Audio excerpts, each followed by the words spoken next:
यानी कि प्रकाश चैप्टर को, जिसमें हम लोग परावर्तन और अपवर्तन से समझ जो है सारे के सारे कंसेप्ट पढ़ते हैं। आज इसी चैप्टर के जो है ऑब्जेक्टिव क्वेश्चन के बारे में हम लोग बात करने वाले हैं। और जी हां, आपको हम बताना चाहते हैं कि ये ऐसे ऑब्जेक्टिव क्वेश्चन है जिससे जो है परीक्षा में सवाल आपके लड़ ही जाएंगे, तो लड़ ही जाएंगे। दाना किया तो आप सभी लोग को हम बताना चाहते हैं कि इस चैप्टर को अगर आप क्लियर कर लेते हैं तो आपके बोर्ड एग्जाम में दाना किया 10 से लेकर के जो है 14 मार्क्स जो है आपका फिक्स रहेगा। यानी कि जो है इस चैप्टर से 10 नंबर से लेकर के 14 नंबर तक के क्वेश्चन जो है पूछे जाते हैं। और इसके लिए मात्र आपको जो है 138 गो ऑब्जेक्टिव क्वेश्चन याद करना है, क्योंकि इस चैप्टर में टोटल 138 गो ऑब्जेक्टिव क्वेश्चन है। और आप अगर इसे याद कर लेते हैं तो आपके एग्जाम में जो है आपका इतना से ज्यादा जो है मार्क्स आ जाएगा। तो मुझे उम्मीद है कि आप इस वीडियो को इस मतलब कि यहां से लेकर के रखिए लास्ट तक जो है आप देखने का जरूर प्रयास करेंगे। तो चलते हैं, आपको जो है झक्कास मेथड से जो है हर एक सवाल को बनाने का प्रयास करेंगे, बताने का प्रयास करेंगे। और यहां पे क्वेश्चन नंबर 1 पे हम लोग फोकस करते हैं। तो यहां पे देखिए क्वेश्चन नंबर 1 कह रहा है कि देखिए फोकस दूरी यहां पे 20 सेंटीमीटर दिया है, यानी कि एफ का मान आपका जो है 20 सेंटीमीटर यहां पे उपलब्ध है। और ई जो है अवतल दर्पण है और इसकी आपकी वक्रता त्रिज्या यहां पे पूछा गया है। ठीक है, तो वक्रता त्रिज्या जो आर का सूत्र आप लोग जानते हैं, वो क्या जानते हैं जी कि यहां पे जो है आर इज इक्वल टू होता है 2f, यानी कि फोकस का दुगुना होता है। तो फोकस दूरी यहां पे जो है 20 सेंटीमीटर है, इसका दुगुना करेंगे तो यहां पे जो है 40 सेंटीमीटर आपका आ जाएगा। चलते हैं यहां पे क्वेश्चन नंबर 2 पर चलते हैं। कांच की एक समांतर पट्टिका पर श्वेत किरण तिरछी आपतित होती है, यानी कि देखिए कांच का जो है दाना क्या समांतर पट्टिका है, यानी कि कांच का ये आयताकार स्लैब है। सिंपल सी बात को समझने का प्रयास कीजिएगा। इस पर यहां पर जो है तिरछा जो है क्या करती है प्रकाश किरण आपतित होती है। तो यहां पे कह रहा कि निम्नांकित में कौन प्रथम अपवर्तन के साथ घटित होगा, यानी कि पहली बार जो अपवर्तन होगा उसके साथ इसमें से कौन सी घटना होगी, इसी के बारे में आपसे पूछा है। तो आइए आपके लिए हमने जो है देखिए इस चैनल पर ऑब्जेक्टिव सब्जेक्टिव सबका जो है हमने प्लेलिस्ट बना रखा है। उसी में सजा रखिया सब्जेक्टिव का जो प्लेलिस्ट है उसमें जब इस चैप्टर को पढ़ाए थे अपवर्तन वाले चैप्टर को, तो अपवर्तन वाले चैप्टर में जो है इस चीज की चर्चा किए थे। और क्या चर्चा किए थे जी कि यहां पे कांच का आयताकार जो सिल्ली है, अगर इससे यहां पे जो है आपतित किरण कराएंगे तो यहां पे जो है क्या होगा जी, ये जो है जाना चाहेगा यहां पे इधर। ठीक है ना, क्या ठीक है, लेकिन इसका जो है रखिए यहां पे जो है सघन माध्यम होगा, ये जो है कांच का होगा जी सघन माध्यम होगा, वाई की अपेक्षाकृत रखिए। ठीक है, तो ये जो है सघन माध्यम को होने की वजह से ये जो है अभिलंब की ओर जो है मुड़ जाएगा, और अभिलंब की ओर यहां पे मुड़ेगा। फिर यहां से क्या होगा जी, यहां पे सघन से जो है विरल में जाएगा, तो ये अभिलंब से यहां पे दूर भागेगा। ठीक है, और इस घटना में जाना किया यहां पे जो प्रकाश 2 बार अपवर्तित हुआ है, इस चीज को यहां पे बताए थे। ठीक है, और इसका नाम हम बताए थे आपतित किरण, इसका नाम बताए थे अपवर्तित किरण, और इसका नाम बताए थे निर्गत किरण, हम लोग नाम बताए थे। ठीक है, निर्गत किरण और यहाँ पे अभिलंब के बीच के कोण को हम लोग निर्गत कोण भी कहते। ठीक है, तो देखिए जब पहली बार यहाँ पे अपवर्तन हो रहा है, ठीक है, पहली बार यहाँ पे अपवर्तन हो रहा है, तो इसके साथ यहाँ पे कौन सी घटना हो रही है, 4 गो ऑप्शन में से आपको बताना है। ठीक है, तो आपको यहाँ पे जानकारी होनी चाहिए कि प्रकाश ये जाना जाता था इधर, लेकिन ये प्रकाश का जो है रास्ता यहाँ पे मुड़ा है, यानी कि जो है विक्षेपित हुआ है। ठीक है, कहो जी यहाँ पे जो है विक्षेपित हुआ है, इसके जो है पथ का विचलन हुआ है, इसके पथ का जी विचलन यहाँ पे हुआ है। ठीक है, तो इस वजह से जाना यहाँ पे कौन सा घटना हो रहा है जी, विचलन का घटना हो रहा है, क्योंकि यहाँ से आप देखिए इतना दूर जो है इसका रास्ता का वजह विचलित यहाँ पे हुआ है, जाना जाता था इधर लेकिन जो है इधर विचलित हुआ जा रखा है। ठीक है, तो इसलिए यहाँ पे कौन सा घटना हो रहा है जी, विचलन की घटना यहाँ पे हो रही है। और देखिए तीसरा नंबर सवाल को देखिए, उत्तल दर्पण में आवर्धन का महत्तम मान क्या होता है। अब यहाँ पे देखिए उत्तल दर्पण के बारे में आपसे बात कर रहा है, सिंपल सी बात को समझने का प्रयास कीजिएगा। अगर आप लोग जो है उत्तल दर्पण का बात करें, इस उत्तल दर्पण का, तो इस उत्तल दर्पण में आपको पता है कि प्रतिबिंब प्राप्त करने के लिए 2 जगह वस्तु को रखा जा सकता है। यहां पे है ध्रुव का और यहां पे है अनंत। पहला जो कंडीशन होता है वो होता है ध्रुव और अनंत के बीच, और दूसरा जो कंडीशन होता है वो क्या होता है जी, अनंत पर होता है। और इन दोनों ही कंडीशनों में ध्यान रखें। ठीक है, इसका जो प्रतिबिंब कहां बनता है जी, दर्पण के पीछे बनता है। दर्पण कहां बनता है जी, पीछे यहां पे बनता है, ध्यान रखें। ठीक है, तो उत्तल दर्पण से जो है बनने वाले प्रतिबिंब की विशेषता को थोड़ा सा बताने का प्रयास करेंगे, क्योंकि इस विशेषता को अगर आप लोग याद कर लिए ना जी, तो आप जो है आगे के बहुत सारे सवालों को अच्छे ढंग से जो है सॉल्व कर पाएंगे। ठीक है, तो उत्तल दर्पण में जो प्रतिबिंब होता है क्या है, ठीक है, उसका विशेषता बता रहे हैं कि सबसे पहले आप लोग जान लीजिए कि छोटा प्रतिबिंब बनता है। कैसा प्रतिबिंब बनता है जी, छोटा प्रतिबिंब बनता है हमेशा। हमेशा उत्तल दर्पण में जो है आपका छोटा प्रतिबिंब बनेगा। ठीक है, दूसरा ध्यान रखें यहाँ पे जो है आभासी प्रतिबिंब बनता है। उत्तल दर्पण हमेशा आभासी प्रतिबिंब बनाता है, जिसको आप लोग जो है काल्पनिक भी कहते हैं। तो काल्पनिक प्रतिबिंब जो है बनाता है, ये बात को आप लोग को समझाए थे। थे। और तीसरा यहाँ पे बात कर जाना है, ठीक है, ये जो है हमेशा सीधा प्रतिबिंब बनाता है। कैसा प्रतिबिंब बनाता है जी? सीधा प्रतिबिंब बनाता है, ठीक है। अब यहाँ पे समझने का प्रयास कीजिए, जो आवर्धन होता है वो एक्चुअल में क्या होता है जी? तो आप लोग सर जी, आवर्धन जो होता है वो होता है प्रतिबिंब का ऊंचाई और बिंब का ऊंचाई का अनुपात होता है, ठीक है। यानी कि ध्यान रखिए, वस्तु से हमेशा क्या होगा जी? यहाँ पे छोटा प्रतिबिंब बनेगा, वस्तु से हमेशा क्या होगा जी? छोटा प्रतिबिंब बनेगा। यानी कि यहाँ पे ध्यान रखने का प्रयास करेंगे, उत्तल दर्पण में अगर आवर्धन का हम लोग मान पूछे, आवर्धन का मान अगर पूछे तो ये हमेशा क्या होगा जी? एक से छोटा होगा, क्योंकि यहाँ पे प्रतिबिंब छोटा है और अंश जब छोटा रहे तो वो पूरा का पूरा भिन्न का मान जो है एक से छोटा होता है। यानी कि उत्तल दर्पण में जो आवर्धन होता है वो हमेशा एक से छोटा होता है, इस बात को आप लोग ध्यान रखिएगा।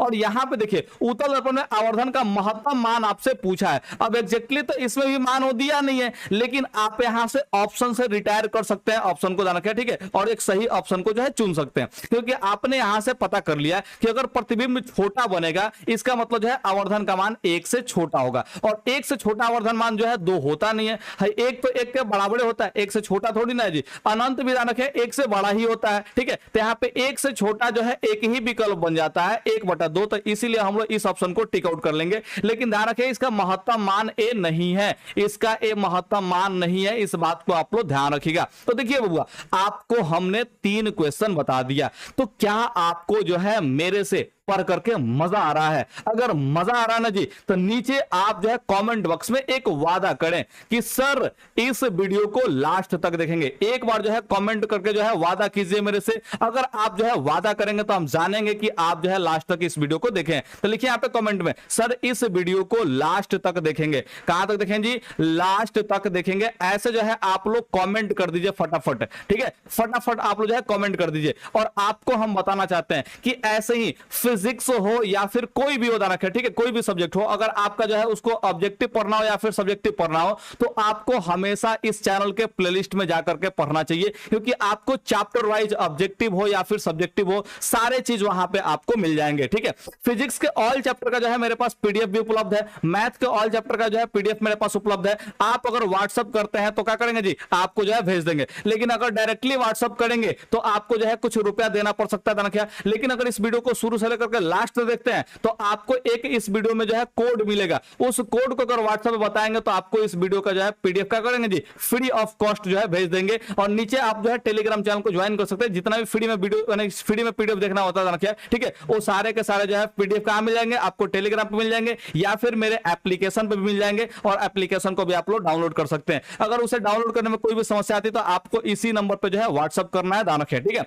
अभी जो आप लोग पढ़ रहे हैं फिजिक्स के चैप्टर 1 पढ़ रहे हैं, ध्यान रखें, इसमें हम लोग जो है देखिए 2 पार्ट में इसको बांटे हैं। पहले पार्ट में जो है आप लोग देखने वाले हैं यहाँ पे क्वेश्चन नंबर 1 से लेकर के 60 नंबर तक के, यानी कि इस वीडियो में ध्यान रखें 1 नंबर से लेकर के जो है 60 नंबर तक के क्वेश्चन को पढ़ाने वाले हैं। और जिसका पार्ट 2 होगा, जिसका लिंक जो है आपको क्या चीज डिस्क्रिप्शन में मिल जाएगा, ध्यान रखिए, और या फिर जो है आप प्लेलिस्ट में जाकर के जो है पढ़ाई कर सकते हैं, ठीक है। तो दोनों जगहों से आप जो है पढ़ाई कर सकते हैं, कोई दिक्कत नहीं, ध्यान रखिए। तो ये पार्ट 2 आपको जो है प्लेलिस्ट में मिलेगा और वहां पे आपको जो है 61 नंबर से लेकर के 138 नंबर तक के क्वेश्चन जो है मिल जाएंगे। तो आप जो है दूसरा पार्ट भी क्लिक करके देख लीजिएगा। इस तरह से चैप्टर 2 देखना हो, चैप्टर 3 देखना हो, तो हर चीज जो है आपको प्लेलिस्ट में ही मिलेंगे। जाकर के प्लेलिस्ट देखिए या फिर डिस्क्रिप्शन को आप लोग जो है चेकआउट करते रहिए, ठीक है। तो आप लोग जो है यहाँ पे समझ गए सारी बातें। तो अब हम लोग वापस यहाँ पे आते हैं। पहले आप लोग वादा कर लीजिए, वादा कीजिए कमेंट बॉक्स में, इसको छोड़िए मत, ठीक है। अब हम लोग वापस से आते हैं यहाँ पे जो है अपने विषय वस्तु पे, यानी कि 4 नंबर क्वेश्चन से हम लोग देखना शुरू करते हैं, ठीक है। तो देखिए, किसी वस्तु का अवतल दर्पण द्वारा बना प्रतिबिंब आभासी, सीधा तथा वस्तु से बड़ा पाया गया।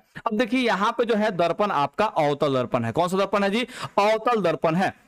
और इस अवतल दर्पण में आभासी प्रतिबिंब का बात कर रहा है। आभासी यानी कि काल्पनिक प्रतिबिंब बात कर रहा है, ध्यान रखिए। और काल्पनिक प्रतिबिंब, ध्यान रखिए, यहां पे थोड़ा समझने का प्रयास कीजिए।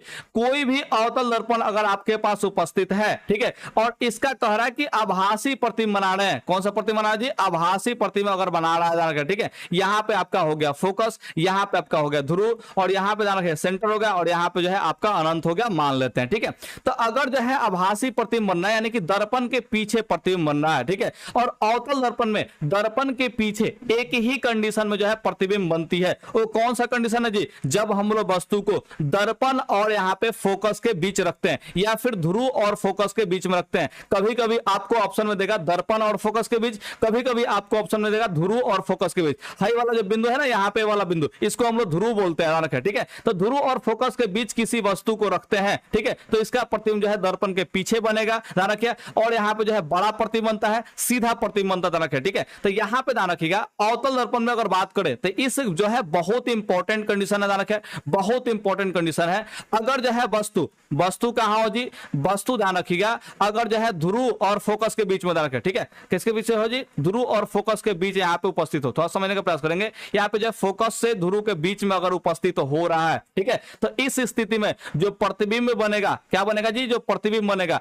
इसके बारे में आप लोग जो है क्वालिटी याद कर लीजिए, ठीक है। सीधा प्रतिबिंब बनेगा, ठीक है, आभासी प्रतिबिंब बनेगा। कैसा बनेगा जी? आभासी प्रतिबिंब बनेगा, और बड़ा प्रतिबिंब बनेगा। ये बात को आप लोग को ध्यान रखना होगा, ये बड़ा ही इंपॉर्टेंट बात है, इसको आप लोग याद कर लीजिए, क्योंकि सवाल जो है ध्यान रखिए, इस टाइप का सवाल जो है 2024 में पूछा है, और बहुत बार जो है 2023 में भी, 2022 में भी, हर एक साल जो है इस टॉपिक से सवाल पूछा करता है। तो आप लोग इस कंसेप्ट को जरूर याद रखेंगे, नहीं तो फिर दिक्कत हो सकता है, ठीक है ना क्या? तो जब भी यहाँ पे अवतल दर्पण में अगर आभासी प्रतिबिंब का बात करता है तो एक ही कंडीशन होती है, क्या? जब वस्तु को हम लोग जो है फोकस और ध्रुव के बीच या फिर जो है दर्पण और फोकस के बीच हम लोग रखते हैं, ठीक है ना क्या? तो यहाँ पे पूछ रहा है वस्तु की स्थिति कहां होनी चाहिए? क्या केंद्र से बाहर होना चाहिए? नहीं है। केंद्र से बाहर यानी कि केंद्र और अनंत के बीच होना चाहिए? नहीं होना चाहिए, क्या? मुख्य फोकस तथा वक्रता केंद्र के बीच होना चाहिए? नहीं जी। मुख्य फोकस यानी कि फोकस और वक्रता केंद्र के बीच नहीं होना चाहिए, क्या? ये होना चाहिए ध्रुव और फोकस के बीच में, क्या? वक्रता केंद्र पर भी नहीं होना चाहिए। तो यहाँ पे क्या होगा जी? ऑप्शन डी होगा,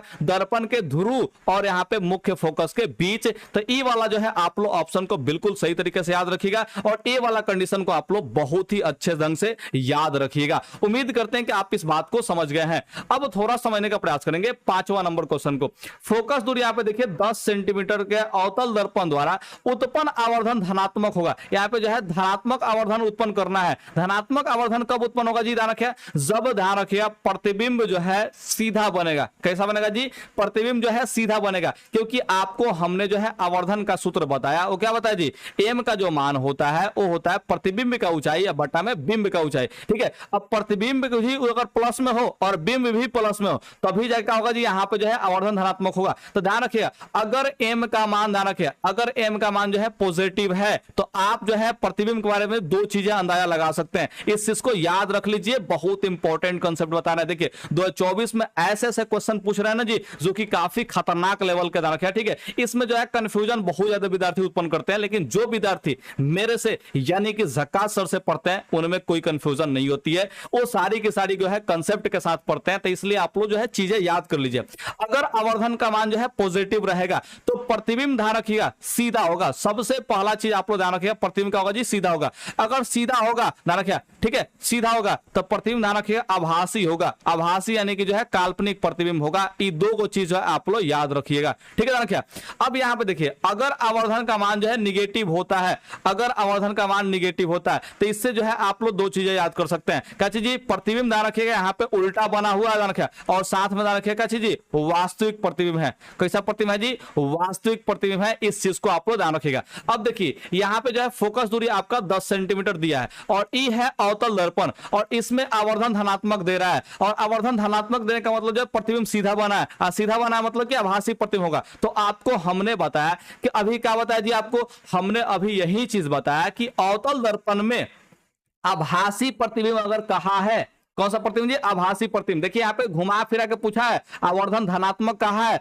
और धनात्मक आवर्धन का मतलब होता है प्रतिबिंब सीधा और आभासी बना है। यानी कि अवतल दर्पण में अगर कोई आभासी प्रतिबिंब बनता है तो उस वस्तु का यहाँ पे जो है मैंने कैसी वो वस्तु कहां होना चाहिए? तो ध्रुव और फोकस के बीच होना चाहिए, ठीक है। तो इसका देखिए फोकस दूरी जो है 10 सेंटीमीटर दिया है, ध्यान रखिए, ठीक है। तो फोकस दूरी अगर 10 यानी कि यहाँ वाला जो बिंदु है, ध्यान रखिए, ये जो फोकस वाला जो बिंदु है, ध्यान रखिए, वो ध्रुव से 10 सेंटीमीटर की दूरी पर है। ध्रुव से कितना सेंटीमीटर दूरी पर है जी? 10 सेंटीमीटर की अगर दूरी पर है, तो इसका मतलब यही होता है कि 10 सेंटीमीटर से अगर कम दूरी पर रखेंगे तभी जाकर के जो है अवतल दर्पण में यहाँ पे धनात्मक जो है आवर्धन प्राप्त होगा, यानी कि आभासी प्रतिबिंब प्राप्त होगा, यानी कि सीधा प्रतिबिंब प्राप्त होगा, वस्तु से बड़ा प्रतिबिंब प्राप्त होगा। तो ये सब चीज को आप लोग ध्यान रखिएगा। तो यानी कि यहाँ पे जो फोकस दूरी 10 सेंटीमीटर से हमको कम रखना चाहिए, ठीक है। तो अगर बबुआ सुना ध्यान से, 5 नंबर तक के क्वेश्चन तहरा के हम बता देनी, और 5 नंबर तक के क्वेश्चन पढ़े में अगर मजा आई लोग है ना जी, और अबहू तो वीडियो के छोड़ के जात बाड़ा, तो एकर मतलब तोरा के पढ़े के नहीं खे, तोरा नंबर लावे के नहीं खे।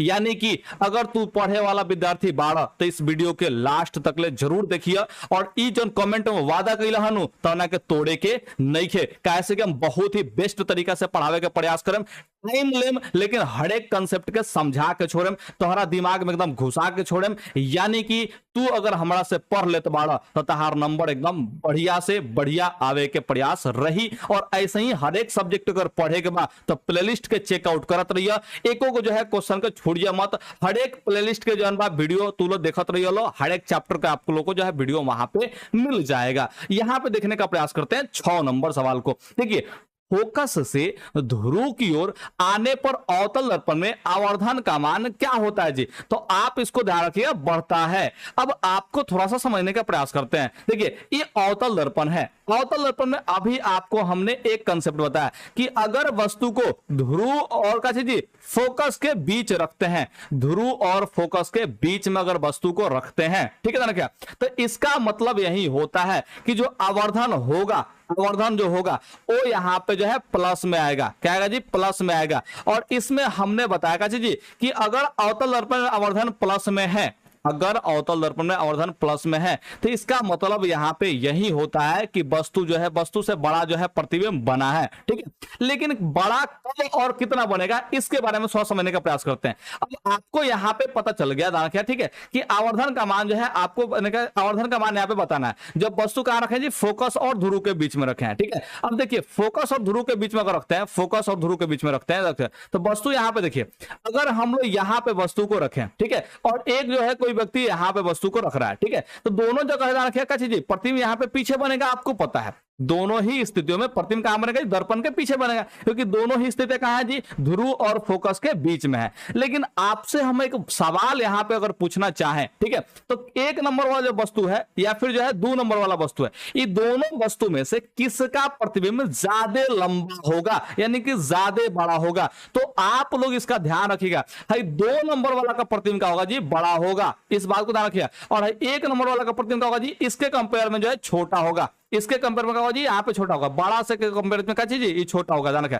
है दोनों का दोनों यहाँ पे जो है ध्रुव और फोकस के बीच ही, दोनों का दोनों का है जी ध्रुव और फोकस के बीच में ही स्थित है। और इस बात को आप लोग ध्यान रखिएगा कि इसके बीच में कहीं भी आप वस्तु को रखते हैं तो उसका प्रतिबिंब जो है वास्तविक ही बनने वाला है, भले वास्तविक काल्पनिक ही बनने वाला है, वस्तु से बड़ा ही बनने वाला है। यानी कि जो छोटा लिखे है ना जी, ये भी वस्तु से बड़ा ही है, लेकिन यही प्रतिबिंब जो यहाँ पे रखे हैं इसके तुलना में ही छोटा है। इस चीज को ध्यान रखने का प्रयास कीजिएगा, इसके तुलना में क्या है जी? छोटा है। अब वो समझने का प्रयास करते हैं कि अगर आप लोग यहां पे कह रहे हैं कि ई वाला जो है प्रतिबिंब बड़ा यहां पे बन रहा है, इसका मतलब क्या हो जी? अगर फोकस से ध्रुव की तरफ जाते हैं तो प्रतिबिंब का आकार बढ़ता है कि घटता है? आप लोग कहेंगे सर जी प्रतिबिंब का आकार बढ़ रहा है। तो यही बात यहां पे पूछ रहा है कि फोकस से अगर ध्रुव की ओर जाते हैं तो अवतल दर्पण में आवर्धन का मान क्या होगा जी? तो बढ़ेगा। आवर्धन का मान बढ़ेगा मतलब क्या चीज जी? यहां पे प्रतिबिंब का जो है, प्रतिबिंब का साइज क्या होगा जी? प्रतिबिंब का जो है आकार है, ध्यान रखिए, ठीक है, प्रतिबिंब का आकार जो है यहाँ पे बढ़ रहा है, ठीक है,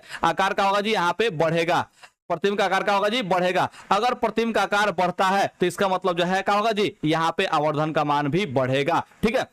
इस बात को आप लोग ध्यान रखिएगा। मुझे उम्मीद है कि आप इस बात को समझोगे, मुझे उम्मीद है कि आप इस बात को समझोगे। अच्छा, इस कंडीशन में आप लोग एक चीज ध्यान रखिएगा, यहां पे आवर्धन का जो मान होगा वो 1 से बड़ा होगा, इस बात को भी आप लोग ध्यान रखिएगा। यहां पे जो आवर्धन का मान होगा वो 1 से बड़ा होगा। जब यहां पे ध्रुव और फोकस के बीच में वस्तु को रखते हैं ना जी, तो आवर्धन का मान क्या होता है जी? 1 से बड़ा होता है। और 1 से बड़ा का मतलब यही होता है कि प्रतिबिंब जो है बड़ा बना है। प्रतिबिंब क्या बना जी, वस्तु से बड़ा बना है। अगर एक से छोटा होगा तो इसका मतलब प्रतिबिंब जो है काची जी वस्तु से छोटा बना है। अगर एक के बराबर हुआ तो प्रतिबिंब जो है वस्तु के आकार का ही बना हुआ है। तो ये 3 गो कंडीशन जो है आप लोग याद रखने का प्रयास कीजिएगा, हालांकि आगे लिखेंगे भी, लेकिन फिलहाल यहां पे याद कर लीजिए। अब देखते हैं यहां पे 7 नंबर क्वेश्चन को, बड़ा ही प्यारा सा, एकदम बढ़िया सा, खिलौना सा सवाल है। और बबुआ आपको जाना नहीं है, बिल्कुल नहीं जाना है, इस बात का ध्यान रखिएगा। देखते हैं आप पे, एक अवतल दर्पण के प्रधान अक्ष पर, अवतल दर्पण है प्रधान अक्ष पर, चलती चींटी का प्रतिबिंब सीधा, देखिए फिर से यहाँ पे अवतल दर्पण आया और प्रतिबिंब कैसा बता रहा है जी, सीधा बता रहा है। यानी कि चींटी कहां पे होगी, तो ध्रुव और फोकस के बीच में होगी, ध्यान रखिए, ठीक है। और प्रधान अक्ष पर चल रही है ये चींटी, जो है क्या चीज प्रधान अक्ष पर चल रही है, यानी कि यहां बनेगा चीज इस प्रधान अक्ष, ध्यान रखिए, जहां पे ध्रुव और फोकस के बीच में चींटी है, कैसे जो है प्रतिबिंब सीधा बन रहा है। सीधा यानी कि क्या चीज, यहाँ पे आभासी प्रतिबिंब बनेगा, इस बात को आप लोग ध्यान रखिए, ठीक है। तो यहाँ पे जो चींटी है इसका मतलब क्या हुआ जी, यहाँ पे अवतल दर्पण में ध्रुव और फोकस के बीच में जो है चींटी उपलब्ध है, ठीक है। और ये चींटी का जो है ध्यान रखिए, साइज क्या हो रहा है जी, प्रतिबिंब का जो आकार है वो बढ़ते जा रहा है। तो बढ़ते जा रहा है इसका मतलब क्या हुआ जी, आपको हमने बताया कि 1 नंबर से 2 नंबर की तरफ जाएंगे तब जाकर प्रतिबिंब का आकार बढ़ेगा। तो चींटी जो है ध्यान रखिए वो 1 नंबर से 2 नंबर की तरफ जा रही है, इसका मतलब तो यही होता है। तो यहाँ पे चींटी की गति की दिशा पूछ रही है, तो आप बताने का प्रयास करें कि चींटी कौन सी दिशा में जा रही है। यहाँ पे जो है चींटियां पूछती है कौन दिशा में लेके चला रे बहटोहिया, ठीक है, यही ना गाना है जी, कौन दिशा में लेके चला रे बटोहिया, वही वाला गाना यहाँ पे फिट हो रहा है। तो चींटी का जो है गति का दिशा यहाँ पे पूछ रही है, तो यहाँ पे जो है चींटी किधर जा रही होगी जी, फोकस से ध्रुव की तरफ जा रही होगी, यानी कि ऑप्शन यहाँ पे बी बिल्कुल सही आंसर हो जाएगा, फोकस से ध्रुव की ओर। ताकि आप लोग जो है यहाँ पे कोई भी ऑप्शन को देखने पढ़ने की जरूरत नहीं है। यहाँ पे 8वां अजूबा नंबर जो क्वेश्चन है इसको पढ़ने का प्रयास कीजिए। देखिए, यदि किसी बिंब का प्रतिबिंब आवर्धन, प्रतिबिंब का आवर्धन जो है ऋणात्मक है, अब यहाँ पे समझने का प्रयास कीजिए। आपको हमने ऊपर समझाया था कि अगर आवर्धन ऋणात्मक है तो इसका मतलब क्या हुआ, ए बबुआ एगो रुपया जितवा दे क्या।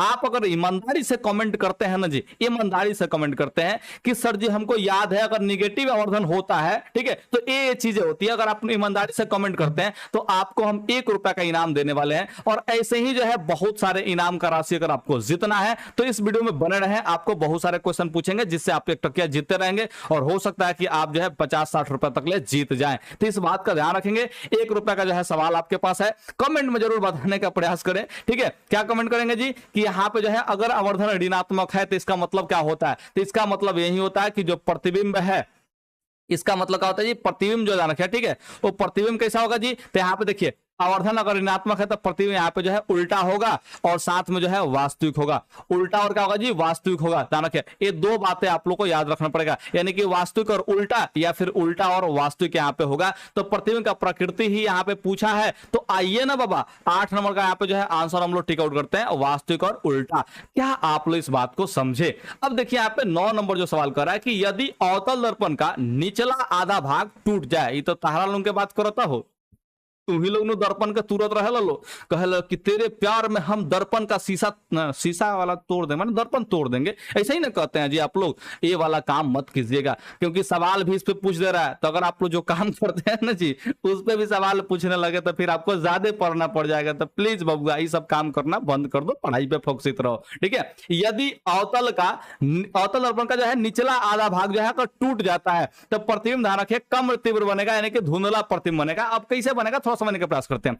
जैसे यहाँ पे अवतल दर्पण है, ठीक है, और यहाँ पे जो है कोई वस्तु रख दिए, तो जाहिर सी बात है कि वस्तु का जो है सारा का सारा प्रकाश जो है इस दर्पण पे जाएगा और इस दर्पण पे अगर जाएगा तो यहाँ से जो है परावर्तन भी होगा और परावर्तित होगा क्या जी, यहाँ पे जो है एगो प्रतिबिंब इसका जो है बनेगा, यहाँ पे क्या जी इसका प्रतिबिंब एगो बनेगा। अब जो प्रतिबिंब बनेगा ना रखे, ठीक है, तो ये देखिए अगर सारे जो है प्रकाश के यहाँ पे रिफ्लेक्शन होगा, ठीक है, हर एक जैसे यहाँ वाला किरण भी क्या होगा जी टकरा के यहाँ पे गया, ठीक है, फिर यहाँ वाला किरण क्या होगा जी टकरा के यहाँ पे गया, ठीक है। तो ऐसे जो है सभी किरण क्या होगा जी टकरा के जाएंगे तो यहाँ पे जो प्रतिबिंब बनेगा वो जो है पूरा का पूरा तीव्र होगा। अब देखिए इसको या तो काला कपड़ा से आप ढक दीजिए जिससे जो है कोई परिवर्तन नहीं होगा, या फिर जो इसको हटा ही दीजिए, तोड़ के हटा दीजिए। तो दोनों ही स्थितियों में रखा है इस एरिया में जो पर जो भी प्रकाश आएंगे वो प्रकाश का तो यहाँ पे परिवर्तन नहीं हो पाएगा। अब परिवर्तन नहीं हो पाएगा इसका मतलब क्या जी, यहाँ पे जो प्रतिबिंब बनने वाला है वो धुंधला प्रतिबिंब बनेगा, यानी कि कम तीव्र बनेगा, क्योंकि कम प्रकाश जो यहाँ पे पहुंचेंगे। केवल आधे हिस्से से जो प्रकाश का परिवर्तन होगा उसी से प्रतिबिंब का निर्माण होगा। ठीक है, इस वजह से क्या होगा जी, वो कम तीव्र बनेगा। उम्मीद करते हैं कि आप इस बात को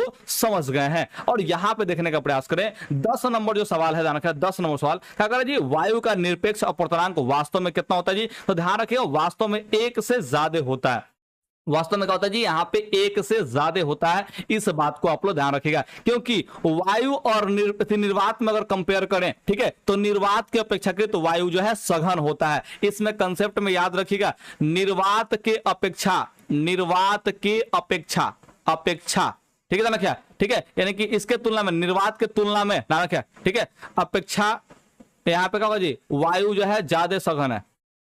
एक मिनट, अपेक्षा यहाँ पे क्या चीज जी, वायु सघन है, वायु क्या है जी, सघन है। ठीक है, यानी कि निर्वात और वायु में कंपेयर करें तो निर्वात आपका विरल हो जाएगा, वायु क्या हो जाएगा जी, सघन हो जाएगा। ठीक है ना क्या, तो इसलिए अगर यहाँ पे निरपेक्ष अपवर्तनांक का बात करें, ठीक है, तो यहाँ पे क्या होगा जी, 1 से ज्यादा होगा, क्योंकि वायु यहाँ पे क्या चीज, निर्वात की अपेक्षाकृत यहाँ पे सघन है। इस बात को आप लोग ध्यान रखिएगा। चलिए, यहाँ पे आपको हमने 10 नंबर तक के सवाल को बता दिया। अगर आपको जो है 10 के 10 सवाल जो है बहुत ही अच्छे से समझ में आए हैं, तो आप मेरे बारे में कुछ कमेंट भी कर सकते हैं। और यहां से आपका समय हो चुका है, आप इस वीडियो को बाकी अन्य विद्यार्थियों तक पहुंचाने का प्रयास करें, क्योंकि जितना ही अधिक विद्यार्थियों तक पहुंचाएंगे उतना ही मेरा मोटिवेशन जो है बना रहेगा कि चलो भाई हम मेहनत कर रहे हैं, तो विद्यार्थी जो है बहुत सारे बच्चों को जो है दिखा रहे हैं, बता रहे हैं। ठीक है, और झकास सर को भी वायरल कराने का जो है प्रयास करा रहे हैं। ठीक है, इसका मतलब जो है यही होता है कि आप लोग मुझे सपोर्ट कर रहे हैं, और ऐसे ही सपोर्ट बनाए रखेंगे तो मेरा भी मन करता रहेगा वीडियो बनाने के लिए। नहीं अगर सपोर्ट बनाएंगे तो फिर चैनल को बंद भी करना पड़ सकता है। तो मुझे उम्मीद है कि मेरे बच्चे जितने भी आप लोग यहां तक वीडियो को देख रहे हैं, वो इस वीडियो को जरूर दूसरे बच्चों तक पहुंचाने का प्रयास करेंगे। नहीं तो फिर जो है मेरा वीडियो बनाना बेकार हो जाएगा। और वीडियो को साथ में लाइक कर दीजिए ताकि एंगेजमेंट बढ़ जाए, और जो है बाकी बच्चों तक जो है यूट्यूब भी खुद से रिकमेंड करना शुरू कर दे। देखिए यहाँ पे 11 नंबर सवाल को देखें, निम्नलिखित में किसका अपवर्तनांक सबसे कम है। तो इसमें सबसे कम अपवर्तनांक के बारे में पूछ रहा है। अब देखिए ये भी सवाल जो है 2024 का है, और बाबू हम इतना बता रहे हैं कि अब जो सवाल है ना, आसान तो बिल्कुल भी नहीं पूछ रहा है। अब ये वैसे सवाल है रखा, ठीक है, जो विद्यार्थी जो है पूरा का पूरा एकदम किताबी कीड़ा होगा। सुनिए ध्यान से, बात को समझने का प्रयास कीजिए। ये ऐसा सवाल है जो कि अगर कोई विद्यार्थी पूरा का पूरा किताबी कीड़ा हो, पूरा का पूरा किताब का बात याद रखे, तो ही इस सवाल को एग्जाम में कर सकता था। अदरवाइज जो है इस सवाल को जो है करने के लिए लहाना पड़ेगा, और लहाएगा विद्यार्थी तो हो सकता है कि गलती हो जाए। ठीक है, तो उम्मीद करते हैं कि आप इस बात को समझे होंगे कि अब किताब से जो सवाल पूछ रहा है ना जी, वो वास्तव में लेवल उठा के पूछ रहा है। क्योंकि अभी तक आप जितने भी सवाल देखें वो सारे के सारे 2024 में पूछे गए ही सवाल देखे हैं। ठीक है, तो इसका मतलब यही होता है कि सवाल जो है क्या आप लोग को जो है छोड़ने वाला सवाल था। क्योंकि आपके एग्जाम में आपको याद होगा कि आपको 80 को ऑब्जेक्टिव क्वेश्चन पूछा जाता है, और आपको जो है 40 को ही ऑब्जेक्टिव क्वेश्चन बनाना होता है। तो ये जो 40 को ऑब्जेक्टिव क्वेश्चन जो बनाते हैं ना जी विद्यार्थी, वो आसान बनाते हैं क्या, और जो है बाकी 40 को ऑब्जेक्टिव क्वेश्चन है वो आप लोग जो है छोड़ देते हैं। तो यही जो है छोड़ने वाला क्वेश्चन था। वास्तव में अगर बता रहा, अगर हम अपना भी रियलिटी बताएं तो यह क्वेश्चन अगर परीक्षा में पूछ दिया जाए तो हम भी इस सवाल को नहीं बनाते, इस सवाल को हम भी छोड़ते ही छोड़ते, क्योंकि इससे पहले हमको जो है याद नहीं था इन सब का अपवर्तनांक। अब जब तक ले अपवर्तनांक आपको पता ना रहे तब तक इस सवाल का आंसर जो है टिक आउट कर ही नहीं सकते। जैसे यहाँ पे देखिए तारपीन का हमने जो है याद रखा है काची जी, 1.47 यहाँ पे जो है अपवर्तनांक होता है। बेंजीन का अपवर्तनांक कितना होता है याद रखिए, यहाँ पे 1.50 होता है। वहीं अगर बात करते हैं पानी का अपवर्तनांक कितना होता है, 1.33 होता है। और वहीं बात करते हैं केरोसिन का अपवर्तनांक कितना होता है, तो आप लोगों से 1.47 होता है। ठीक है, यानी कि आपको यहाँ पे सबका अपवर्तनांक अगर पता है तभी आप बता सकते हैं कि सबसे कम अपवर्तनांक किसका है। तो इसमें से अगर आप लोग देख पा रहे होंगे तो पानी का अपवर्तनांक आपको जो है सबसे कम दिख रहा होगा, और यही जो इस सवाल का आंसर होगा। ठीक है, तो इसलिए वो ध्यान रखिएगा, आपको जब हम पढ़ाए थे ना जी सब्जेक्टिव का वन शॉट जब पढ़ाया था, जो कि प्लेलिस्ट में आपको मिलेगा। ठीक है, तो उस प्लेलिस्ट में हमने जो है यही चीज पढ़ाया था कि कुछ इंपॉर्टेंट है। ठीक है, कुछ का अपवर्तनांक है जी इंपॉर्टेंट है, उसमें इन सभी चीजों का यहाँ पे जो है लिस्ट दिया था। तो आप लोग जो है इसको याद रखे होंगे, मुझे पता है। ठीक है, और याद कर लिए होंगे, तो अब जो है सवाल ही बनाना आसान हो गया। तो बबुआ देखिए, जितना भी आसान क्वेश्चन पूछे या फिर भारी क्वेश्चन पूछे, जो मेरे से यानी कि झक्कास सर से जो है अपनी तैयारी करता है, उसका तैयारी कभी भी अधूरा नहीं जाता है